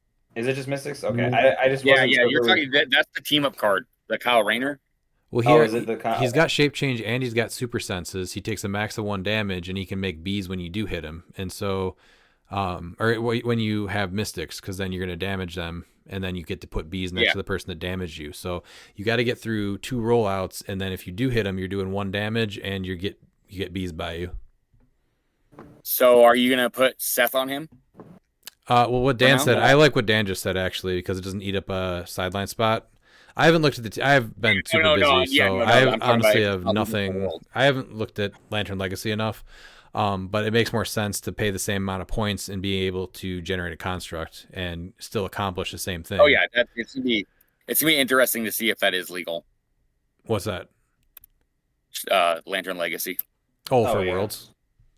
Yeah. So my thing too is I honestly think Sinister Syndicate's better in silver overall, just because of you have more options and you have like the swap tech if you want it with Green Goblin. Yeah, because you're able to get the support pieces with scientists with the swap goblin. Mm-hmm. Yeah, I still like it purely Sin 6, but I just I think they're amazing. I still think Craven on the Prime has a place. Like he's still amazing. I haven't cracked what he does yet. So It's definitely a team I want to build out. So it's just kind of ideas right now. But like I said, I would like to start with a 75-point Sandman, but I'm almost positive he gets bumped down to the 50 to fit other stuff on that's more. But I do wish he had like I could use like he was a figure that I was interested in because the sculpt is beautiful, but I wish he had more viability on his other like I would have liked to play him on Brute honestly. Now that Brute's got Yeah, so much he's not. like, Yeah, like love like I was thinking like oh in silver I could do like a Rocco shenanigans with Genesis and put him on that, but like his whole thing is very much tied into like being on Sinister Syndicate, right. and as much as that's very good and I love the synergy there because that's their whole thing. I do wish he stood a little better on his own, is what I'm trying to get at for 50 points. You know, that's my only like minor gripe. So, yeah. Pete, did you say anything about this Mysterio and Spot? Honestly, I haven't looked at any of the Sinister Syndicate teams, so I'm sure that you'll beat my brains in with one of them, and then I'll have a better idea. I mean, Deal. So, the easy thing is you can still do the same shenanigans with Spot, right? Where you do the whole I'm gonna phase across the map, place my marker, poof back, and then Mysterio is there with that massive 12 attack for 50 points. And then is it Rhino that offers you Empower if you play him low dial? No, he's still Battle Fury. You have to click him one to get him to Battle Fury or to get him to Empower. Is there any like cheap Empower on Sinister Syndicate that actually can help? I guess you could play one of the rings, right? You could play the blue ring now again for 10 points to get Empower. So you could still do that where you just have Spot flurry things from across the map and do like 4 or 5 damage per hit. So there's that. All right, let's go to Mork Bird. Would you guys agree, if you haven't discussed already in this episode, what the changes to the watch list, ban list will make for healthier competition leading into Champion Click's open season and Worlds?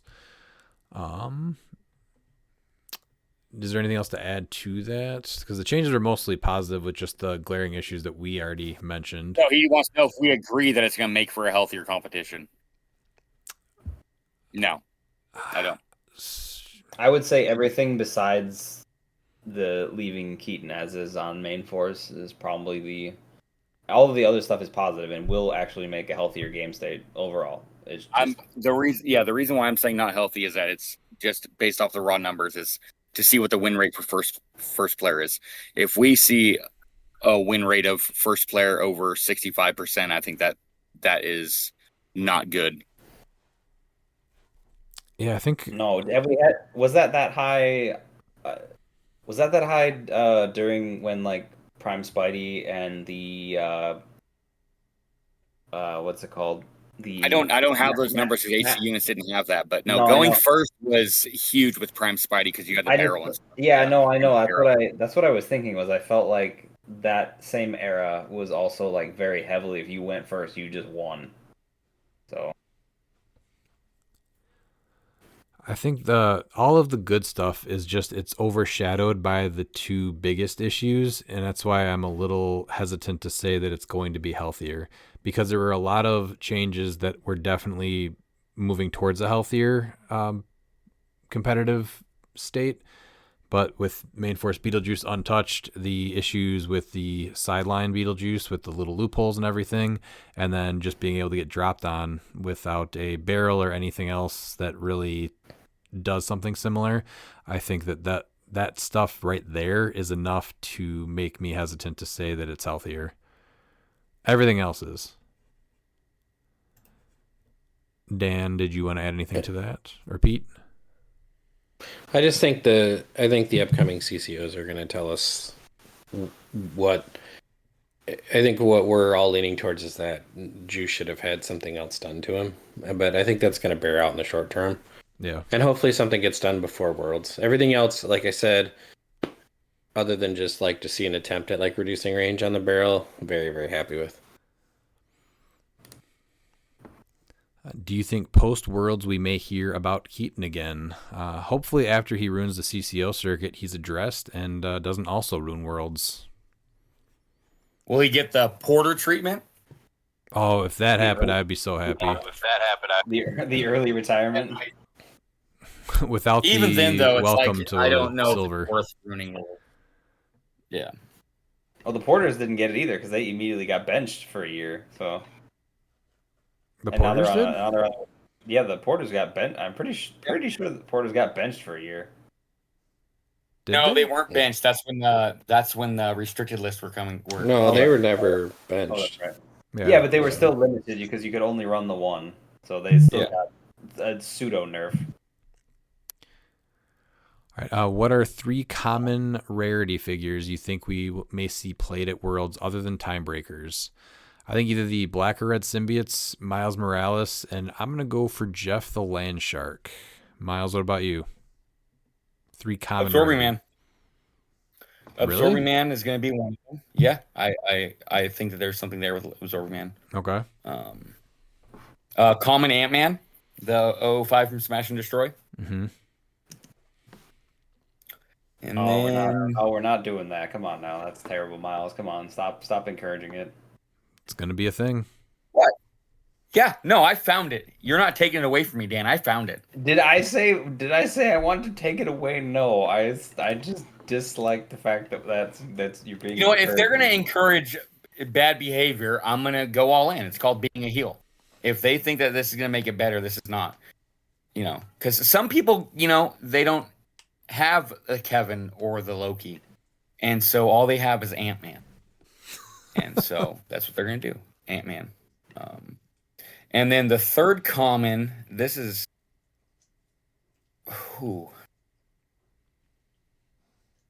if Lantern Legacy is a thing, Accordion Thunderer.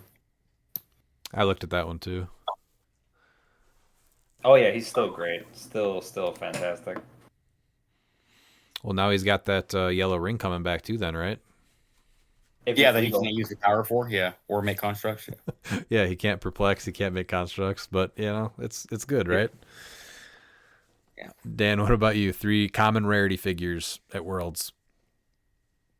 Valkyrier. I really like Jeff the Land Shark's another good play. He's just great. Always hits above his weight class. And man, the symbiotes are really good, but I dislike killing a figure to get the benefit. Like I know it's 15 points, but I dislike just nuking a figure for that. I think that's honestly one of the worst things that people don't realize is that if you can lose 15 points, you get much. So much. So for instance, look at it post rotation, or even if Lantern Legacy is legal for. Okay, you're gonna have the Black Lantern power battery. Power, someone gets to use the benefits of that ring, which is gonna be Steel Energy. Yeah. If you already killed that symbiote, you're gonna have Shape Change, Steel Energy for 2, and Super Strength. Or is it Shape Change, Steel Energy? No, Blade. Oh, it's Blade, Shape Change, size up. Yes, you're gonna play the black. Yeah. One. So now the blades. So now you're looking at this. So for instance, with Kong, you're able to kill those 2 symbiotes. So now Kong, if you have juice on the map, Kong can't charge Quake, but what he can do is charge Ares Bomb, and it's gonna be a minimum of 4. So it's gonna be the exact same as this Quake, but it's now minimum 4. How is it minimum 4? I guess is what I'm wondering. Because it's printed -1 when he uses blades. Yeah, but you're talking about 200-point Kong. Is that what you're getting at? Because yeah, I'm talking about 200-point Kong. I was gonna say 50-point Kong is definitely not 4, so that's why I was wondering. Okay, Kong.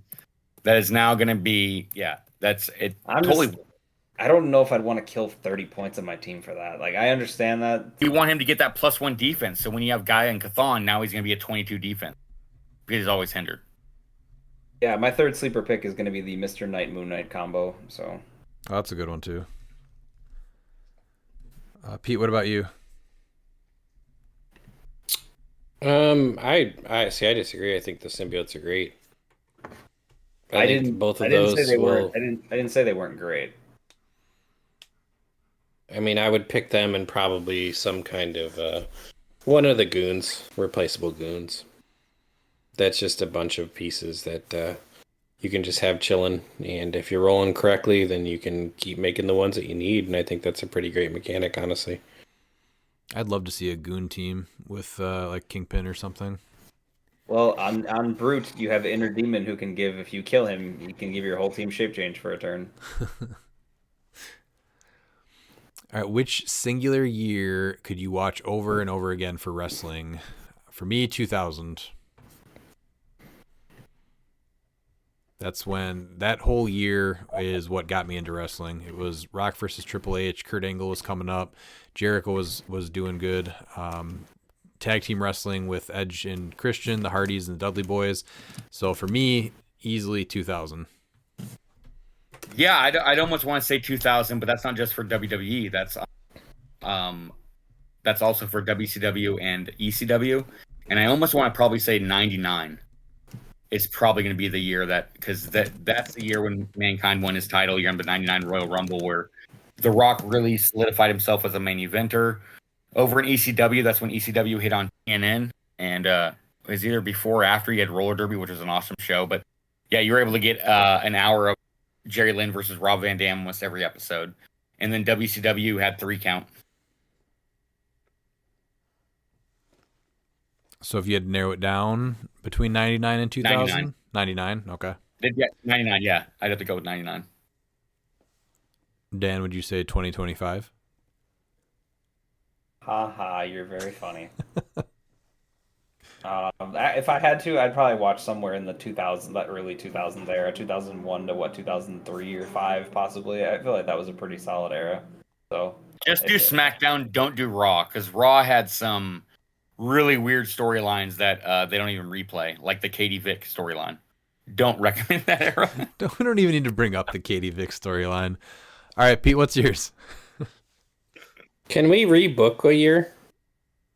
No, that's like, can we say we want this year and we want it rebooked? Well, maybe me and Pete we could definitely do this. Well, maybe Mark asked that question next week. This one is as is. What one would you pick? What year? Man, 99 and 2000 are both the correct answers. I just don't know which one's more correct. But what happened in 02, hear me out, is that's probably your best roster ever, because they bought WCW in 01 and everybody sat out. Mm-hmm. 02 gave you some all-time dream matchups, but they never got booked correctly because Vince was not putting anybody over. Yeah, huge letdown. But that roster was like, oh my God. Like, that was like a video game roster. Everybody was on it. Right. So, yeah. So I have to pick one, huh? Yes. Yeah, I'm gonna have to go 2000. Nice. That's your peak Attitude Era. Mm-hmm. So it's hard to beat that. It really is. All right, then, and just because I love the soundbite, maybe not as much as Redman, but which of the two goats do you think is better, and why is it Tooth Grinder? Nope. Oh, no. Oh, no.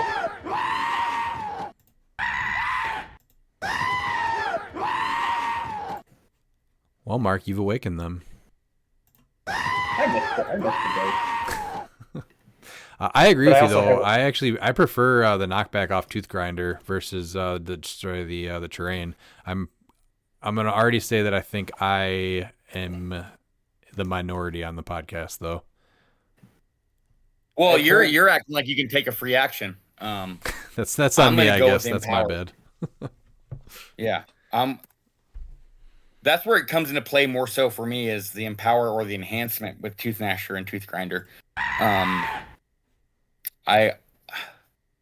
I think realistically it's probably going to be Tooth Grinder, just because that Empower, you can place Pegasus Cap and take Tooth Grinder and work with them. Yeah. All right. Dan, what's your preference? I would say goat aficionado here. I would say Tooth Gnasher currently in where we're at. Which one did you play last night? I played Tooth Gnasher. Hi.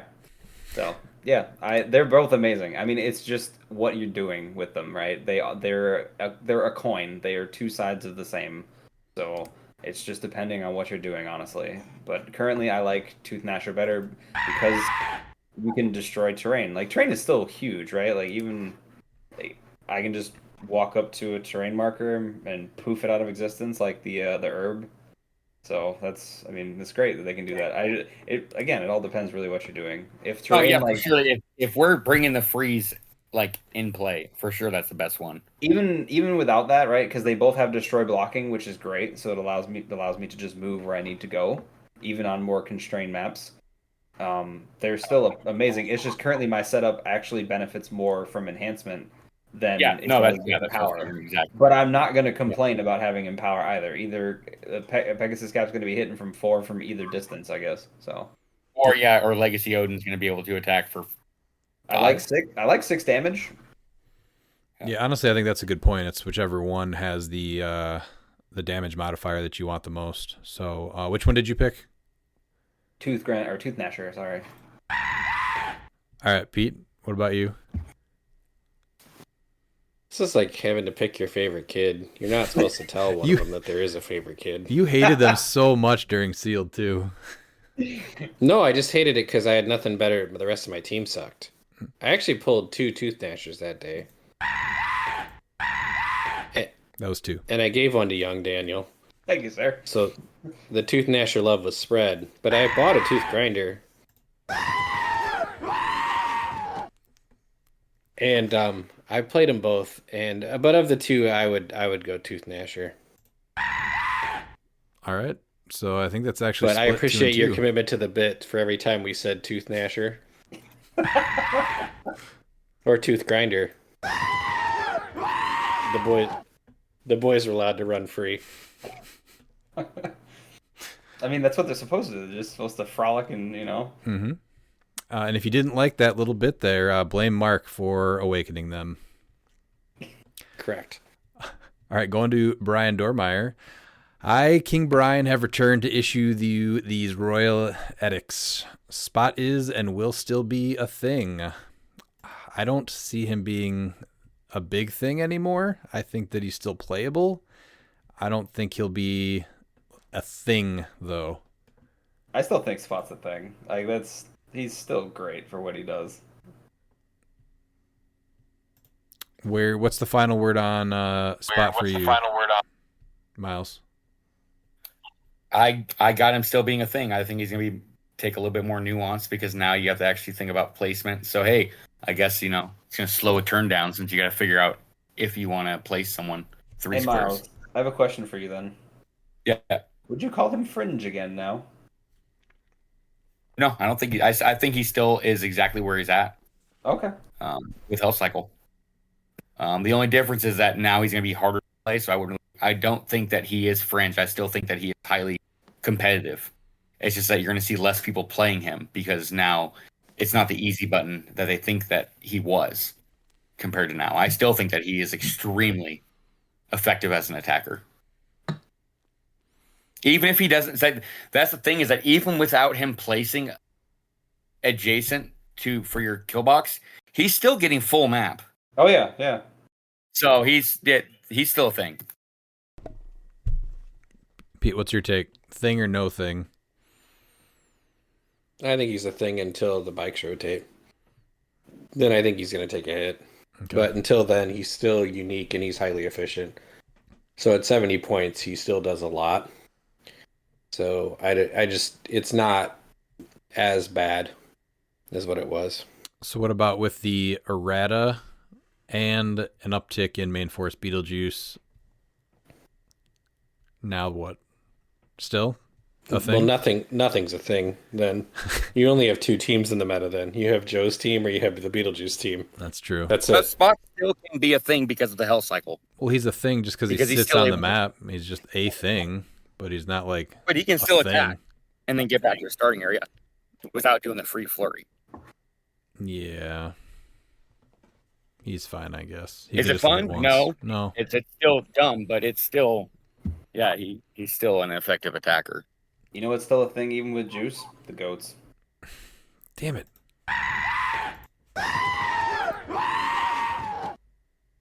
All right. Banning rivalry is a slap in the face to all of us with fantastic dice rolls and a big favor to boring high defense clicks. Well, that's just a terrible take. Only downside to the ban is that you can't use it against Beetlejuice, so he couldn't mastermind. Fair, but I also like killing his mastermind. Have a point. He has notorious bad rolls, So I think that there are certain players that could benefit from rivalry being a thing. I think King Brian would be one of the few players that's allowed to. Maybe he should get some Ninja Turtle dice. Or pop dice. Maybe that would fix it. Oh, pop dice. Because obviously he doesn't know how to roll. So I don't know King Brian very well, but I will say, hey, there's some nice pieces that slow down the high defense, like Jen Kale and Mern. So if you are struggling against high defensive teams, I'd give them a look. Like Jen Kale on what I would consider a lot of teams is easy 30 points to throw on. So she's real good, and that makes that a lot less potent. Just take away attack rolls altogether and just bring in gamma bombs. Oh yeah. You can just do that. Jennifer Kale's just going to make his attack roll average go down. He's just still going to miss, but... Oh, well, I was trying to give him the benefit of the doubt here, okay? I had to mute myself because I was laughing about the comment. The only good thing about rivalry is Beetlejuice couldn't mastermind. You know what? I'd like to request rivalry is only available if Beetlejuice is on the board. That's a... Or on the sideline. Yeah. It can only be used against Beetlejuice. Yes, there you go. Oh, that was a great point. I may have retired, but I will still beat Ryan Arm Day Redman at Clix Camp. I believe I'm actually 1-0 against Brian Couch Day Dormeyer at events. So I guess we'll see how things play out next weekend. Yep, it looks like it's going to be Arm Day all day. Miles, it pleases the king that we scared you enough to get you to show up to the last month of Clix League West. No, I beat you and Corey every time we played, so I just wanted to just take that crown from you. I don't think Miles has ever really been scared. Like No. that just doesn't really. My daughter's birthday is the day before, and so this is your chance because I'm gonna be driving that same Sunday, so I'm gonna be tired. I gotta leave at 2:00 in the morning to get there, maybe 3. I don't know, and then I gotta drive home that same night. So this is probably your chance to be able to beat me. We will see. When is it again? This weekend? Sunday. Okay. Yeah. Is there a reason you couldn't drive up like the night before or the day before? My daughter's birthday party we're having a triple birthday with my niece, nephew, and daughter. Is the day before? Yeah, it's the 12th and then the 15th. Right. Yeah. Usually that's what I do. Usually I drive up that Saturday and stay over at Matt's house. Yeah. Okay, because that's a lot of moving. I've done it before. I did it when me and Teresa won the 2v2 where I beat every single one of the Eagles. So without sleep. Just banging down heaters. Now you sound like Chris Jericho bragging about beating The Rock and Stone Cold in the same night. Yeah, the only difference was that he was told by the higher ups that he was winning. You just knew? Still? I didn't know. I just did it. All right. We are grateful for the birthday wishes from non-Glitter Dicks Matt Peterson. Keep rolling, baby.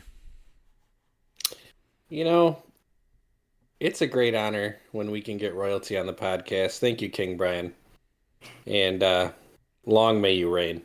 Long may you reign, sir. And Dan, I don't know you well enough to say anything specific, but it felt rude for the king to leave you out. Well, hopefully I can get to know King Brian a little better in some form or fashion here in the future. Well, I'm taking his crown for you, so you'll be known as King Dan to him. I'm going to have him put the crown on Redman after All Day Arm Day beats him. All right, going to Ben Groenheid. Are the Darkhold chases viable now that they don't force you to pass on rivalry and canon events? I think, unfortunately, the ones that were almost there, like Agatha and Strange, they interact with free actions too much still, and Beetlejuice just says, nah, no fun, peace. So, Agatha is completely just, I was going to say, Doom is already shown to be good, so there is that at least. But the other two are still on the fringe. So Doom will probably see some play. Who's that? Oh, yeah, Doom is already shown. No, Doom is already good. He's already a piece that people should be aware of. But as far as like any other Darkhold chases, Agatha and Strange, I think, are out because of Beetlejuice. Scarlet Witch might have a chance, though. Yeah. At either point value, depending on your team. Pulse wave is very, very good. What is? I can see that, yeah. That pulse Her wave? pulse wave that makes them mobile. And it's not like she has, not that she can sidestep, but she also, it's not on her running shot clicks, and then she goes to running shot Pensai. So there's potential there. What would be staples on a high defense team in the meta now that rivalry is gone? Is it a competitive option now? I think you're looking at Destroyer Armor, Jennifer Kale, probably get Man-Thing on there for Kale the Mastermind too also. What else would be good for high defense team? I mean, King Mern- Jefferson. Yeah. Yeah, Kevin, because you want to be able to re-roll. Mern is still a thing. I mean, I know he's slowed down, but he's still very what I would consider like a high defense option with his little bubble thing. So I don't really see that as a bad option either. Actually, I'm kind of confused with this question because he's asking what would staples be on a high defense team. Oh, he's saying that rivalry being gone makes high defense teams better. Okay. Better. I thought he was asking how to attack with a high defense team. Yeah, No, high it's just defense you has can't- always been competitive. All right, yeah, Even so I answered it with right. rivalry. Yeah, but now he doesn't have to worry about the rivalry. So yeah, Destroyer Armor, Jennifer Kale with Man-Thing is my my option. And then what did you guys say though? Those right there. You can throw in Mern too. Yeah, that's what I with thought. the Fog. Well, Yeah, Mern, anything where you can't anything where you can't mod stats is big. So. yeah, Mern's a good option at that too. Pete, did you have anything to add to that? Definitely competitive option. I said King Jefferson. I think Freya starts to get looked at on high defense teams with the armor because she's basically a 20 and probs on Asgardian, so she's still good on her other keywords, just not as quite as good. Yeah, isn't that 3 probs too for Asgardian? Yep. Yeah. Triple prob. So annoying. Yeah. But good. Tony Stark Chase, the one that everybody loved, and I haven't seen a team for yet. That's a good from answer. Smash and Destroy. Yeah. Well, that's the piece that's going to take Spot's place actually for plants, right there. There you go. Tony Stark from Smash and Destroy. Yeah, because you're going to be able to give impervious so you can protect your IV a little bit more. Yeah, that's good. And he's also I just think 60 points too. I mean, that's really solid, at least in my opinion. And I think one more in a weird way, depending on how you look at the power, I think Prime Spider Ham. Yeah. Because handing out plasticity, and then you can't be targeted from range attacks if you're within 4 of an opponent. Unless it's pulse wave. So that's a huge defensive thing. Primus is another great defensive piece for brutes. D-Cell is a great defensive piece. You have a lot of options in the defensive meta right now with rivalry being gone.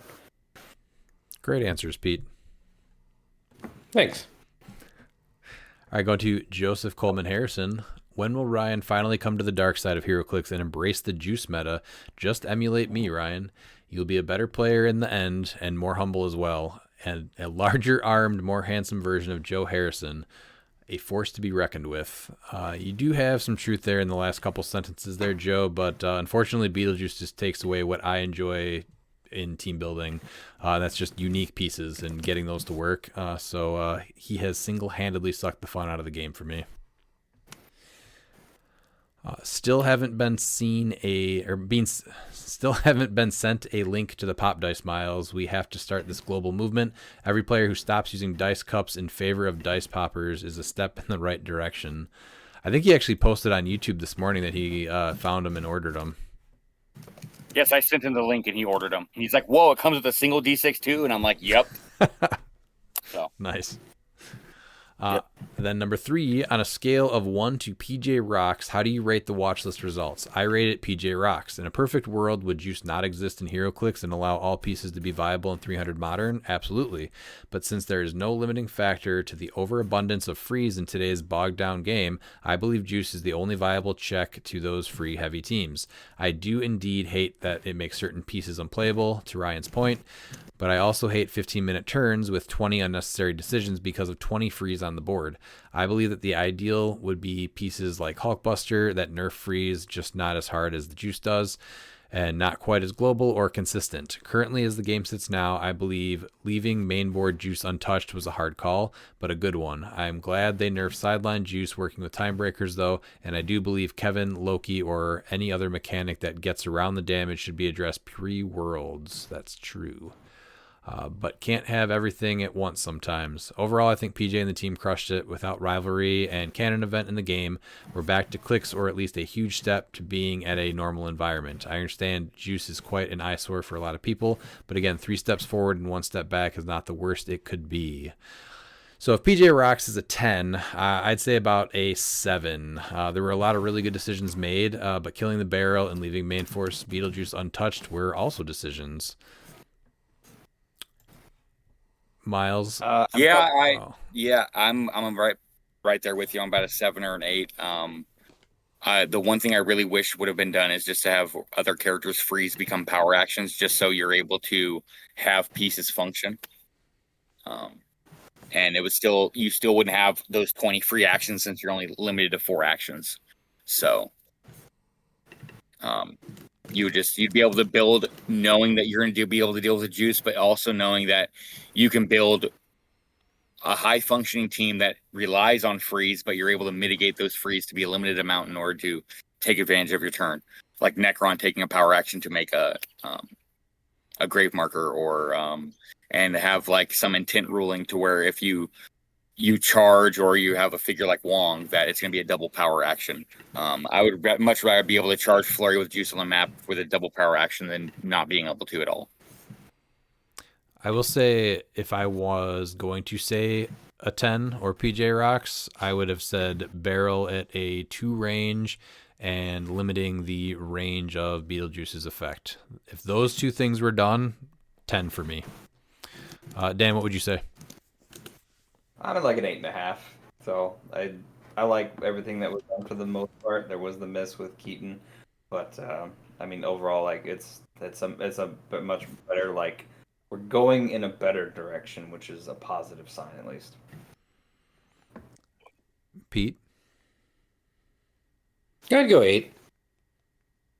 I think he did a great job. I think most of the things needed to get hit, but I mean, you left the biggest thing in the room still sitting there with Keaton.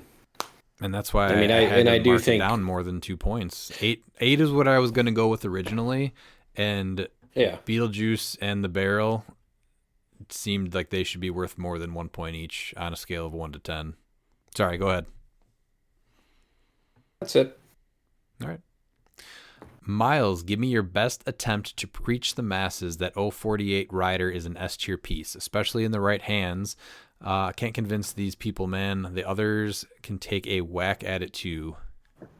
Can I do this one? Because I actually played Ghost Rider. You guys can both do it. I'm not going to do Okay. it. Yeah, go ahead. Go ahead, Dan. All right. So Ghost Rider does something 100% unique that no other piece does in the like pulse wave protection and just being able to, you always have your powers as long as you're next to him. B, he's a pilot, so he's guaranteed access to other powers unless you are fighting a Chair Panther or a Despero. But you still get the powers, you just don't get to call the pilot in, so that's good. C, he's your leadership, he's got willpower, he's a solid attacker for 70 points, so he's under a third of your build without any equipment, and he's just got a bunch of other good things going on. So I don't really see any negatives here. Like, obviously, he has weaknesses, but that's every piece. Nothing's going to be perfect, otherwise it's the only piece you play in the game, which, unfortunately, we have one of those right now. That's kind of a problem, but Ghost Rider certainly isn't it. I would say Ghost Rider is great. I really liked him when I played him. It was just one of those where I moved on to other stuff. So, I never got the hate for Ghost Rider. I really enjoyed playing him. My only problem with Ghost Rider was his deployment, but I've got a couple pieces now in Modern that I could easily like fix that problem, and I really like that. So, Miles, anything different from you? Yep. So the reason why 048 Ghost Rider is an S tier figure is because it is honestly one of the figures that you're going to be able to not worry about what your opponent has. Being able to keep your powers is extremely huge. So you're not going to have to worry about Pulse Wave, which is very important. Battle Fury, you still get your shape change roll. And the most important thing is against figures like Pegasus Cap, you're going to be able to keep your defensive powers. These are very, very important for this figure and why he's not just a hypersonic piece. He's also a piece that people are scared to attack, especially if you have the Dream Ruby. And now it's like, okay, now my shape change is going to be, you're going to be dealing your printed damage. he is the glue that makes teams like hard to deal with, just because you're able to tank up with him. He is not a high defense piece, but what he has is he's going to allow you to have your powers when normally you wouldn't. You can't outwit him, even with before Juice was a thing.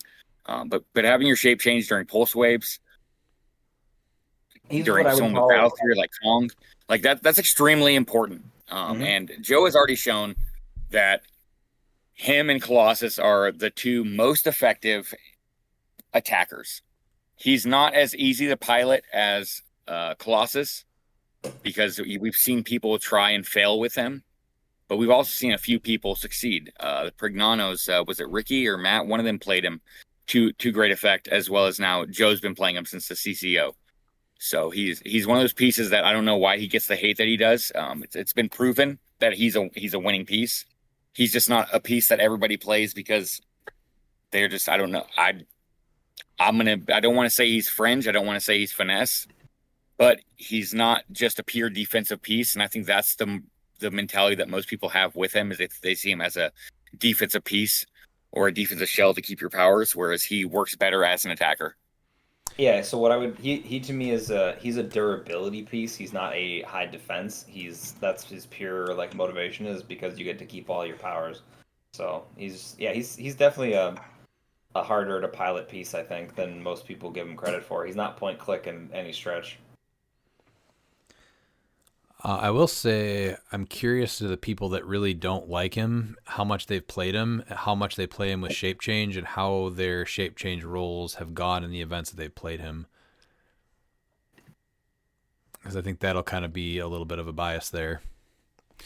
Also with the play style. I don't think people like that play style, and so they're just going to go ahead and scoff at it and think that there's better ways to do that. When you look at Joe's team and you look at the games that he played against, specifically in Top Cut against Patrick Frazier, like if he didn't have Ghost Rider, if he had just some other hypersonic speed piece, he would have lost. Patrick Frazier was running 2 Pegasus caps. Yep, and they would have cut right through him. Yeah. So he can't use defensive powers.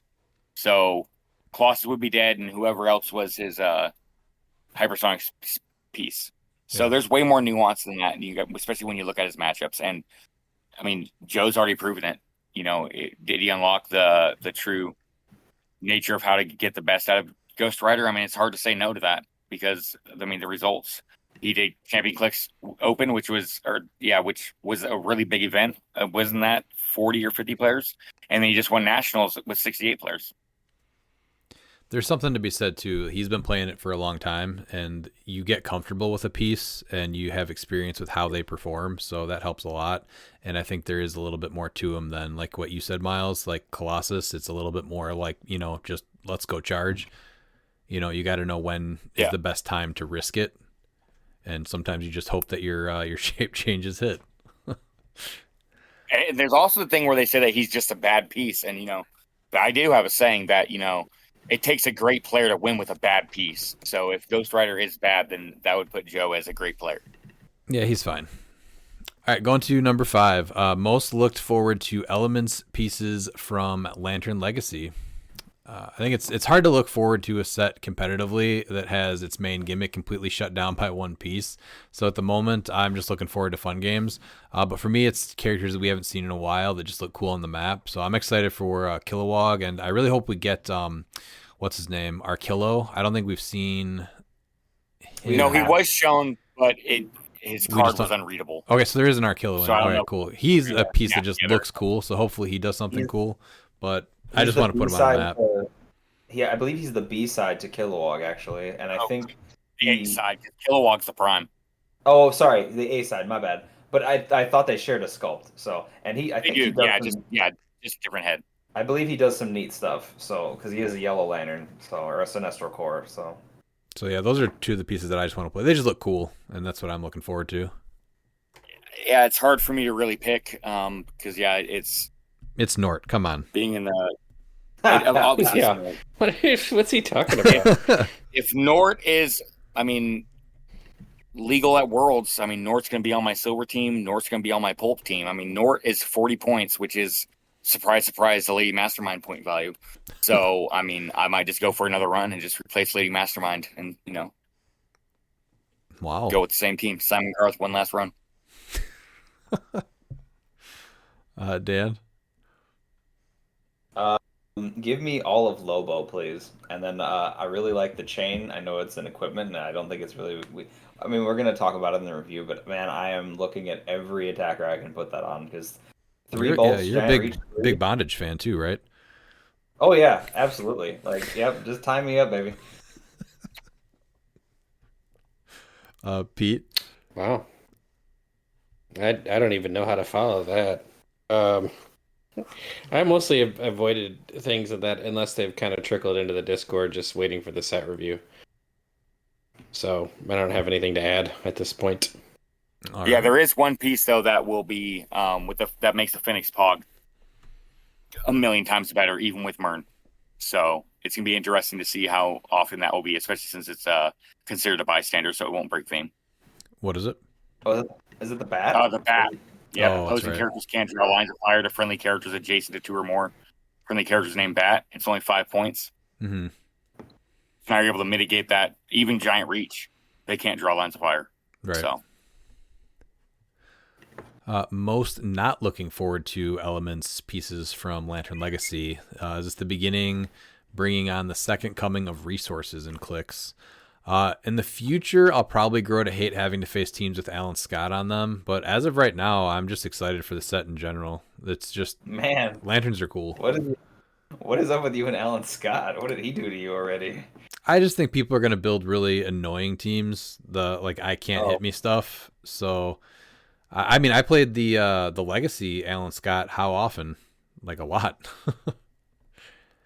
But I think this new one is going to be overplayed and annoying. Like some of my least favorite teams to play against are going to be ones that have him on it for sure. oh yeah, I'm right there with you too. I do like that piece, but I just like the moment I saw him was the moment I knew that you could just abuse him. Yeah. And I hate that feeling when you see a piece that looks fun, it's awesome, but you at the same time you're just like, yep, this is getting abused. Right. That's how I felt with him too. Dan, do you have anyone else besides Alan Scott, or do you agree with Alan Scott? He may be abusable, but I don't necessarily think he's the big like boogeyman there. I don't know. I will say, like, I will reiterate my point of the batteries make me slightly nervous, but you gotta see how it plays out. You don't really know like how these things are gonna be until they actually hit the board. So unless it's clearly like rivalry revel broken, that's about the only thing where you're like, yeah, that's bad for the game. So, but I'm curious to see how things play. I'm curious to see if the Black Lanterns get a second wind because I mean they got a lot of support in this set. No, Beetlejuice says I don't care. Maybe in silver.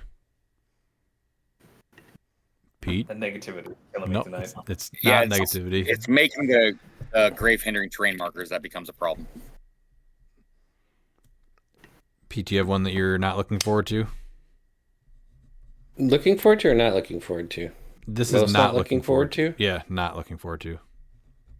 No, I'm not going to be negative. I haven't seen enough of it to be negative. We'll get 3 pieces into the set review, and I'll crap on something, though. It's probably Oh, true. actually, the piece I'm not looking forward to is Weapon of Cord because I don't want Harris to continue to bully me with that piece after it got a Legacy 2 now. That's actually a cool piece to see get a legacy after he made a showing with it at the monthly. That was, I think, Warrior, Yeah. right? Oh yeah, that was great. Yeah. That's why I mean that I jokingly. heard that WizKids actually watched that game and specifically messaged Harris, and he's actually designed. That would be cool. That would explain so much. And then last, Dan, just daily reminder that dice cups suck a bag of clicks. Boom, roasted. Well, Joe, unfortunately, I'm fireproof, so that's not really going to work that well on me there, man. All right, going to Edward K. Black armband for plastic traffic barrels. Not really. Actually, you say not really, but I think it's already being discussed a little bit, so those might exist. Real question, what did they miss as far as an errata or band? I don't know if I've mentioned it earlier or not, but I think the Arius thing on the sideline is still, with Giant Reach, not fun.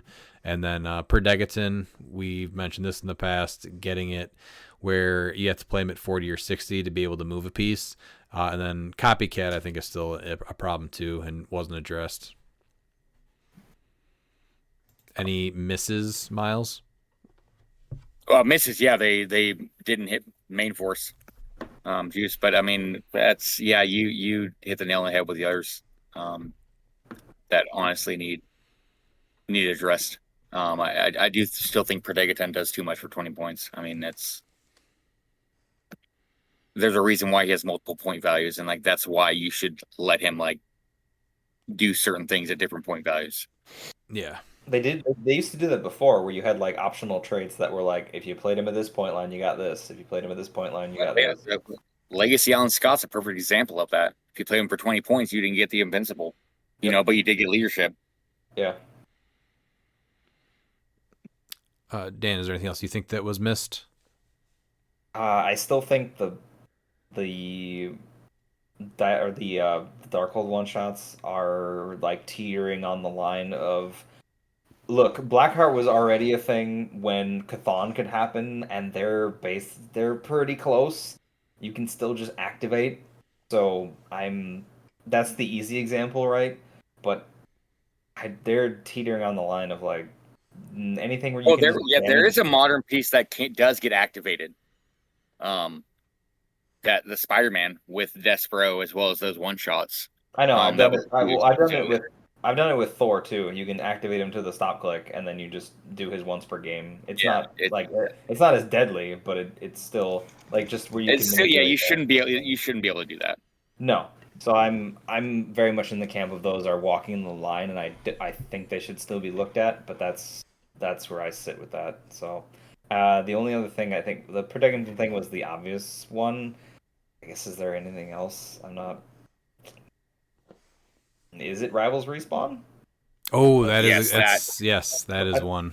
That was on previous lists when we've talked about this. As much as I love the idea of the map and I love it being based on the game, which is awesome, don't get me wrong. So exploitable. Yes, that is the main problem. Again, I feel like Porter would stand for that as like it's against the spirit of the game type of thing. So, well, he designed it, so. I know, but I can't imagine he had that in mind. Porter doesn't. No, he's not a competitive. Porter also designed the Porter figures, though, so you don't know. Well, it's not even. Well, yeah, but okay, I'm gonna give him a little like leeway here. Is like as far as like all of his statements that he's made publicly, it just doesn't come across that way.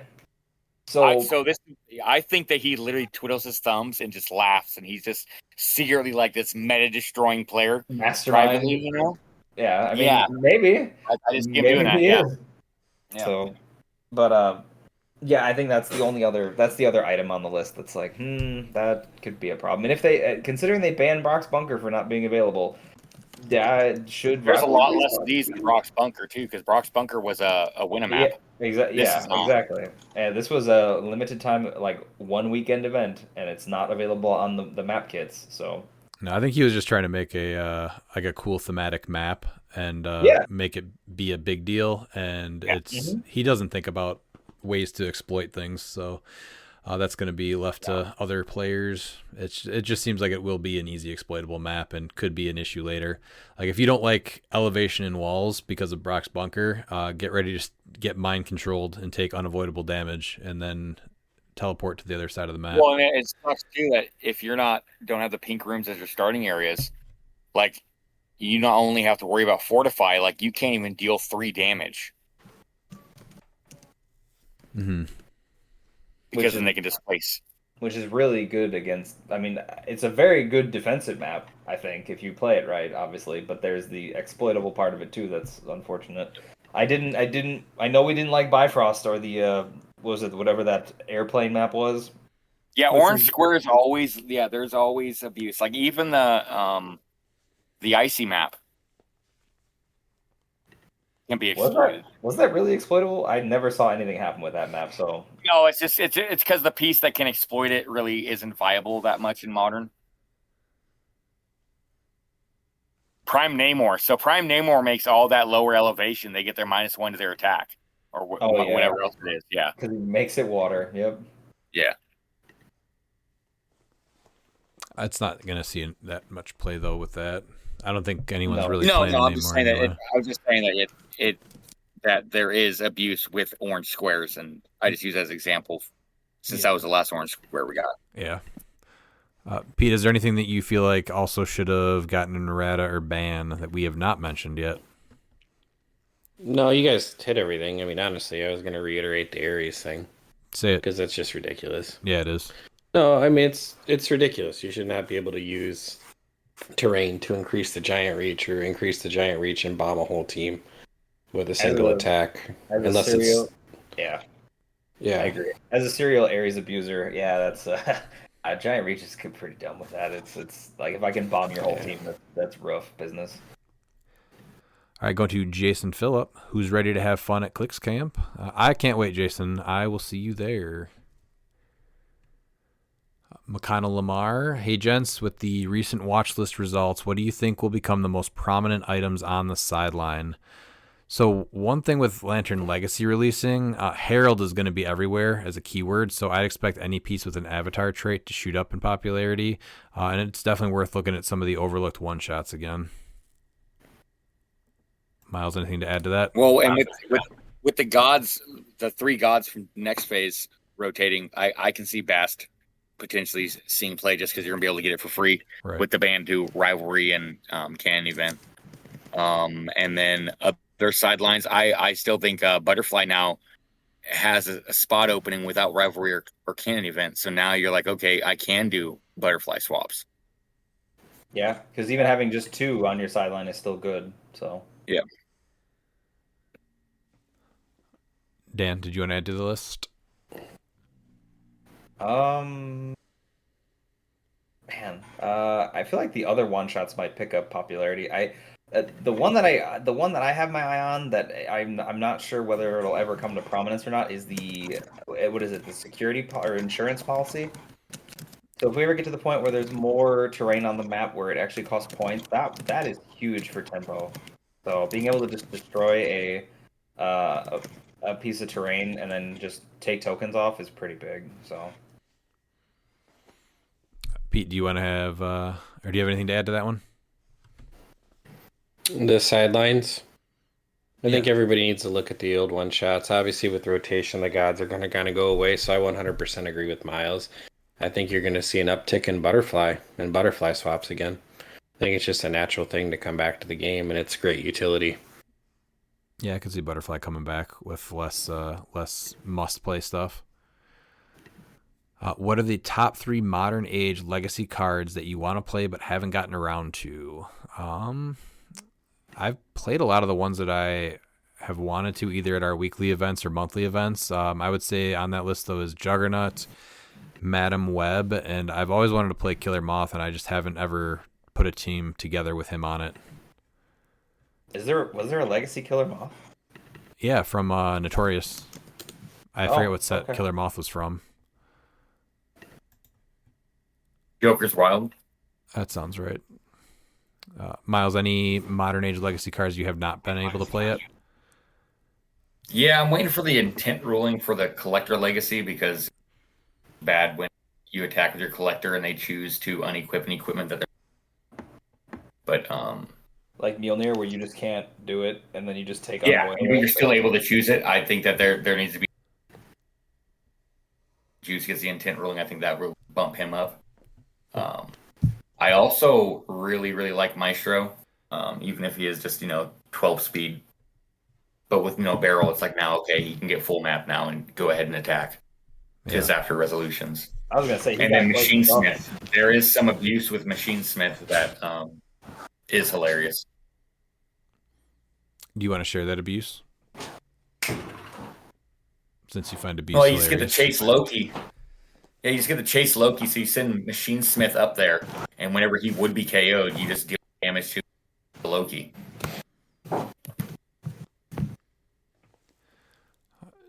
Dan, what about you? Let's see. So I currently play a legacy figure quite a lot for modern, but as far as other stuff, I would think it would be Maestro because I think Miles still has the card for Maestro. I did send that. The mail is horrible out here. Okay. The Madam Web, I would like to try because I like that she's a herald and she's a great support piece for Spider-Man family. So, because there is a Spider-Man family figure I would really like to play besides her from Spider-Verse. So, and then I think my last one is honestly Pluto. I only got to play him once, and I really want to try him again. Not in like modern competitive, but just he's just a fun figure that like I loved playing the old one, and so I'm super psyched to play this piece again. But it doesn't really work when I don't have stock clicks. He got tossed around. Pete, what about you? Maybe he's the piece that we need. Pluto. There you go. Black Lanterns. Pluto will make them viable now because now you start the game with 4. There you go. Oh yeah, no free action there. Nope, you just get 4, and you can place them anywhere you want. Pete, 3 Modern Age Legacy cards you have not played yet, but want to. Green Scar, because Miles Mail's terrible. I know you just got leader, so I know you're excited to play leader against me. Pete. I'm gonna get to leader at some point. I'm not excited to play leader. I just think he does something unique, and if the meta goes back around, he's nice to have. I do want to play the Legacy Collector from Collector's Trove. I think he's super fun from the AVPI one. Yeah, I meant specifically leader against me, not like I was speaking specifically. Yeah. And an honorable mention to Seth. At some point, I should probably put that team figure on a build. He's great. Actually, I want to try him like on board. Actually, for 100 points, he's better than he looks. I haven't seen, or no, I've seen one team I think with him ever get played, but he's neat. Mm-hmm. There's so many HeroClix content creators now. Would it be helpful to have all of them accessible through one centralized page? I think it would be helpful to have something like this for players new and old. It's not a bad idea. I see a lot of new players asking for what they should check out. So just having like a Facebook page or something like that you can point them to, and then they can kind of check out everything and just keep visiting what they like wouldn't be a bad idea. You just got to find someone to run that page. Would this not be a thing where this would probably be a big ask, but like WizKids could have just a page where it's all the links to all the different creators, so it's equally shared. Like, hey, here's your page. It gets updated. If people drop off, then you know what I mean. Yeah, that's actually a good idea because there's a lot of people that don't go on Facebook or go on the Facebook pages, but they'll buy a booster and they'll go on the WizKids webpage. So yeah, that's actually a better idea. Get WizKids to have a like a drop down box on their website for content. All right, then we have Aaron Morgan, King of Kenosha Never. Hopefully this year, Aaron, we still need to throw together a Clix Mania as well. So between all of the other events, it's looking like this stuff is going to be end of the year, but I still want to get those 2 events in. It's going to be Clix Mania featuring the King of Kenosha tournament like King of the Ring. That's my prediction. Well, it's my prediction. King Brian's going to lose to that's when Redman becomes a King of Kenosha. He's coming out here and then he's going to have it. So wouldn't he that makes sense. Wouldn't he be the king from Kenosha? Not, I mean, I guess, but same difference. Well, he's king of wherever you're from. Yeah, you just need to be a king. And right now, there's only one royal player in HeroClix, and that's King Brian. Fair. All right, going to Peter Marshfield. What up, boys? I have thoughts and opinions about the watch list, but I don't think it's anything that hasn't already been shared. Those thoughts aside, first I'll agree with you guys that last week's build with Old King Thor was much better suited for Silver Age with Genesis. We'll see if I can make something of it for the next Silver event. I'm here to bring you back to the thoughts of TV shows and cartoons that deserve some more attention. First up is one from the late 2000s in Huntic Secrets and Seekers. This brings out the opportunity to explore a number of gods and mythical entities from many pantheons. Photo in reply for reference. Second is Record of Ragnarok, which is exclusively on Netflix and is in typical fashion a combat anime with a battle between humans and the gods with the fate of humanity resting in the results. Also features multiple pantheons of gods and heroes across many religions. Here's hoping this gets something in the future too. Photo included in replies. For the record, I've included these just to see if I'm too nerdy even for this crowd. Peter, I did see the pics you attached in those shows, and it looks like windmill robot awful level stuff. So it's going to be a no from me.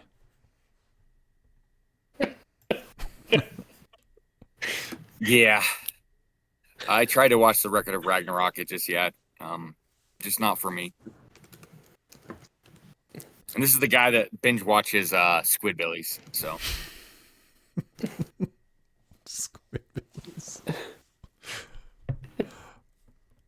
Dan, are you high on either one of those shows? Do you like So- Windmill Robots? God damn it, Dan! Don't do it. Do what? Man, these. So I will. All right. So I've never watched Hunting Secrets and Seekers. Anyway, just putting that out there. It's just one of those where I have heard. I know the name. I recognize it, but I've never actually watched it, so I can't comment. Record of Ragnarok, it falls like somewhere in like the mid tier. So it's just one of those where it gets very like out there in the winds there in certain ports, and the story just kind of falls off for me. So I'm not much a fan. As much as I am a fan of mythology and that type of thing, it just did not pull me in like I was expecting it to. So let's say WizKids makes a stupid set of Record of Ragnarok. How excited are you to buy that set? Iconics, whatever it is. from a scale of 1 to PJ Rocks. If they so I'll give it the caveat. If WizKids makes it and actually doesn't watch the series and just says, "Hey, it's these gods, we'll just make them, blah," then maybe, because they might just be good, but otherwise probably not. I'd rather see a windmill robot. I'd rather see Street Fighter. Give me a second to go around to that. Those guys had the short end of the stick there. I mean, we are getting a new movie, so Yeah. Right, the cast is out of control. it's ridiculous. I keep thinking they're jokes too, and then I go check IMDb, and it's like, nope, I guess that's really happening. Pete, do you have an opinion? Is it bad? It's not. They're not even bad. They're just wild. It looks like fan casting. It's wrestlers. I Yeah, mean, you is have that- Roman Reigns as Akuma. That could be, depending if he actually does well, that could be good. Cody Rhodes is Yeah. Guile. They did 50 Yeah. Cent is what's his name? Balrog. Balrog, yeah. And they just cast that guy that played the Spot or Dot or whatever it is in or Polka Dot Man. Oh wow. They just Oh, casted Polka him Dot as M Bison. Him? Yeah. Wow, that was not what I was expecting. Oh, that's an Okay. awesome casting, I think. No. I just he'll bring a very like actor level performance to that. It's just like it's one of those where like I'm assuming they'll have to do CGI because Bison doesn't look anything like that guy. Jason I mean, Momoa Raul as Julia Blanca. Raul Julia killed it as M Bison, and it's gonna be hard to top that. That's fair. Pete, though, why don't It's you true. tell me about Hunting Secrets and Seekers and Record of Ragnarok, and if you can shit on them quickly so we can move on, that would be ideal. I just, God bless Peter for bringing up these things that even I've never heard of. I do enjoy Which it is secretly. I secretly pretty- enjoy it. Like, this is some impressively He's nerdy watching stuff. them right now. You know I he's mean, watching. I'm reading about Secrets and Seekers. I don't think I would have watched either one of these, so I'm good on that. Lastly, rate my team. How terrible is my build? So we can go over this pretty quickly because we have seen it before for the most part, but a better version. So this is Colossus with Destroyer Armor, Ghost Rider with Crimson Gem, Diana with Hell Cycle, Shuri with Avatar of the Atum, and then Copycat. And then Fortify, Pim Particles, You Wouldn't Like Me When I'm Angry, Ares, Atum, and Scarlet Witch on the sideline. So this, Peter, it looks like you just kind of took Joe Harrison's build and made it worse. So my question is also why this Scarlet Witch. I'm assuming you meant to go with the other one for Ghost Rider, not the Kooky Quartet one, but the Chase one. Just gonna deduct 2 points for picking your wrong pilot. I'm assuming. I want Psychic Blast and Perplex, or TK and Outwit. Yeah, but you can't. Yeah, she doesn't have the keyword, so it doesn't work. Yeah. Oh yeah, no, it's absolutely because he's probably so used to throwing the other one on the sideline because it's always the first, and so since this Scarlet Witch came out, it's now the newest. So yeah, it's absolutely what happened. And I'm going to deduct a point for getting rid of Kevin. I'm not going to deduct a point for getting rid of Kevin, but I'm going to deduct a point for I don't like. I understand what you're going for with this team. Like, I'm a very big Shuri stan, but like, yes, you're trying to get Diana over there, but then are you pulling Ghost Rider and then you're TKing Colossus to get over there as well? But then you have Copycat for is it the double TK? I guess I'm trying to figure out like what we're doing here. So it's Oh, yeah. What does this team do against Primus? That's my real question. It's not a question. Get out of here.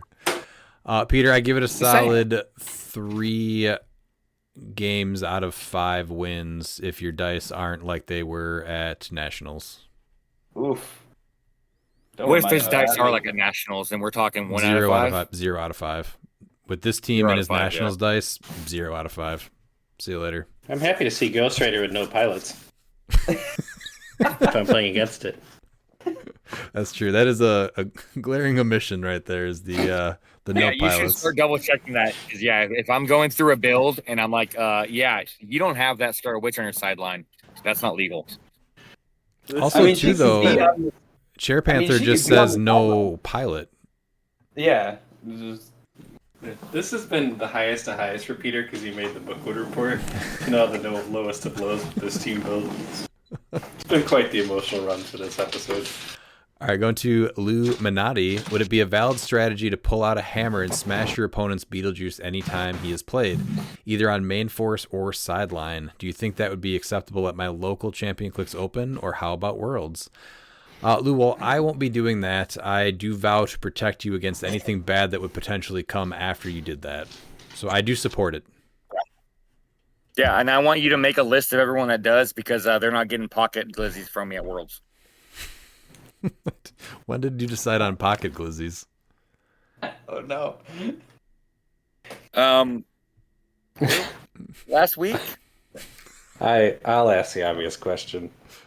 Are there different versions of pocket glizzies? Or is it just like chili or no one chili? Okay, go ahead. You just don't know because they're going to be both wrapped in tinfoil, and you're not going to know. Just a I guess tinfoil my thought was, pocket glizzy. Lou, I may be dropping something else on the table every time at Worlds for Keaton, but it's not a hammer, unfortunately. Well, I guess it all like a depends on hammer? your definition. Let's if you whatever your definition of hammer may be, but yes. Lou, Something I that actually hits think it's really hard. I actually think it's legal if you play To Me My Hammer. It's in the fine print of the one shot somewhere. Yeah, that's why that makes most of my builds. It's so hard to keep up with these erratas. It's probably got errated by WizKid to where it's legal with you play To Me My Hammer. All right, and then finally we have John Michael DiGiulio. How many Legacy Daredevils is too many? Luminati said 31, which is a good answer. I would suggest saving 20 points for Spirit of the Game Pog and 10 points for the Phoenix Pog. So now you just have 5 actions and you can hypersonic speed with 5 Legacy Daredevils because fun is dead. So this is what I'm looking forward to probably doing. Man. Wait, what's the build? It's so 20 points for Spirit of the Game because if you're a theme team, you get plus 1 action totals. 10 points for the Phoenix Pog because you're still a theme and now you have 5 actions in a 300-point game. And then you just play a shitload of equipped Daredevils and then you just throw them at your opponent with hypersonic speed. So you could really play 5 30-point ones. If you wanted to, but you could also play 10. 15. Yeah. 10-point ones. Yeah, so there's a lot of options here. It's just going to depend on how much you need. But, get one onto the Destroyer armor. Get Longsword on another one. Crimson Gem. Like, options are all there. Bucky's arm. Well, hear me out here. So far with 150 points of Daredevils. And then you have your Phoenix Pog. And what else did you put on there? Spirit of the Game Pog. Spirit of the Game. So you're only at 180. Mm-hmm. So you know what I'm thinking? What? 10 more Lady Mastermind, and Simon Garth, and you're doing things at Worlds with that team. Okay, that team is maybe gonna win some we games. can get Gambit to make cut. Maybe we throw Gambit on there. I want at least 10 Daredevils, I feel like. Oh man. Why? Why not? 10 Daredevils and you just throw them across? Why wouldn't you just want? I guess why wouldn't you just want 6? Because you're doing 5 actions. Yeah. No, we're doing 15 Daredevils. I 10 will points gladly loan my Daredevils if this is the nonsense you're taking to Yeah, Worlds. we're talking. Let's add 10 more. So let's have 250 points of Daredevils, and then we have. Well, how many equipments do you want? Because I feel like you'll need a handful of That's equipment. where Some are free. that's where it's going to So, like, change, right? So what, 20 Daredevils? Because you'll probably want trick arrows. You get the armor for free, right? You might want one with the Sidorak gem, so that's 10 points. The longsword's free too. Yep. Yeah. Wait, is it? No, it doesn't No, have longsword's Warrior. not. Destroyer No, armor is though. Yeah, destroyer armors. Yeah, that's. For whatever reason. You know, you know who you get involved in this, don't you? Who's that? Joe Ruffing. Yes. Yeah, we need Prime Kingpin. Oh yeah, that's what I was You gonna say get- too. There's a couple options to add a little bit more to it. Like Prime Yeah. Kingpin's not bad. You get Joe Ruffing involved in this, and you're cooking with some gas here, my man. Oh, you're not cooking with gas. You're cooking with jet fuel at that point. Yeah, we're talking 20 Daredevils at 10 points. You keep adding 5 Daredevils. I like it. All right, so then after that discussion, how many Daredevils do you think is too many Daredevils, guys?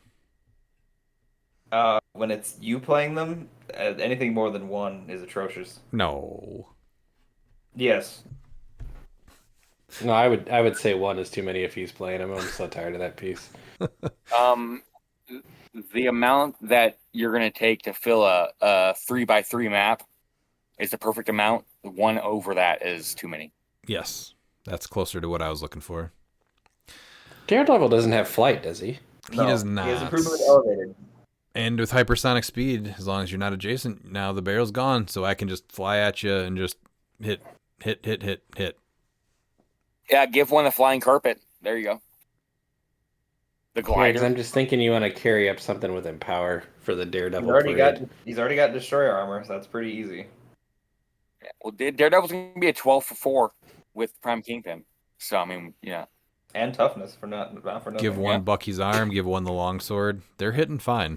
So this is what we're doing now. We're just playing hypersonic speed, charge, running shot, and just basic nothingness. So see you later, fun and unique builds.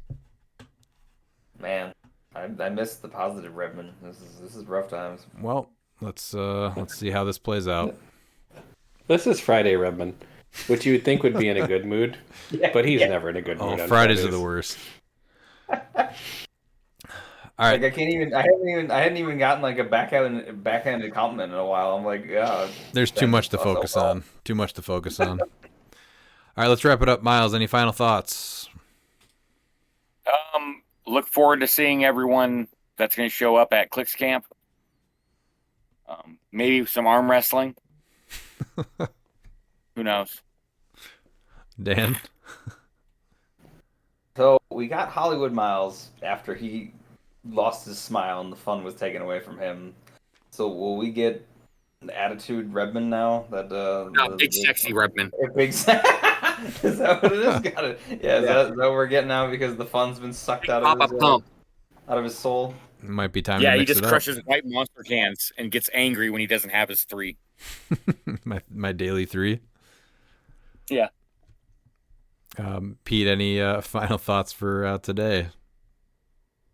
So you go out to cliX Camp, right, and say you do pull off the miracle and you dethrone King Brian. Are you going more like Triple H, King of Kings approach with the crown, or are you going more like King Booker? Oh, Triple H for sure. King Duggan. King Duggan, get out of here. Just beat people up with a 2x4? Come on, you know you want it. Don't threaten me with a good time. I'm excited for this weekend at cliX. It's always good to get the monthly. Oh yeah. And well, Daniel and I will be playing duos on Monday, so that'll be good.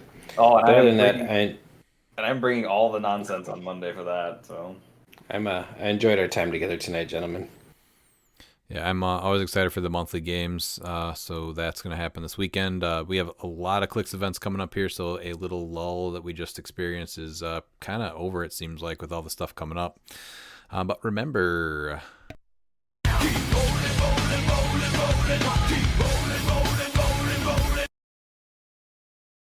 And if you're not down with that, we got 2 words for ya! Click it!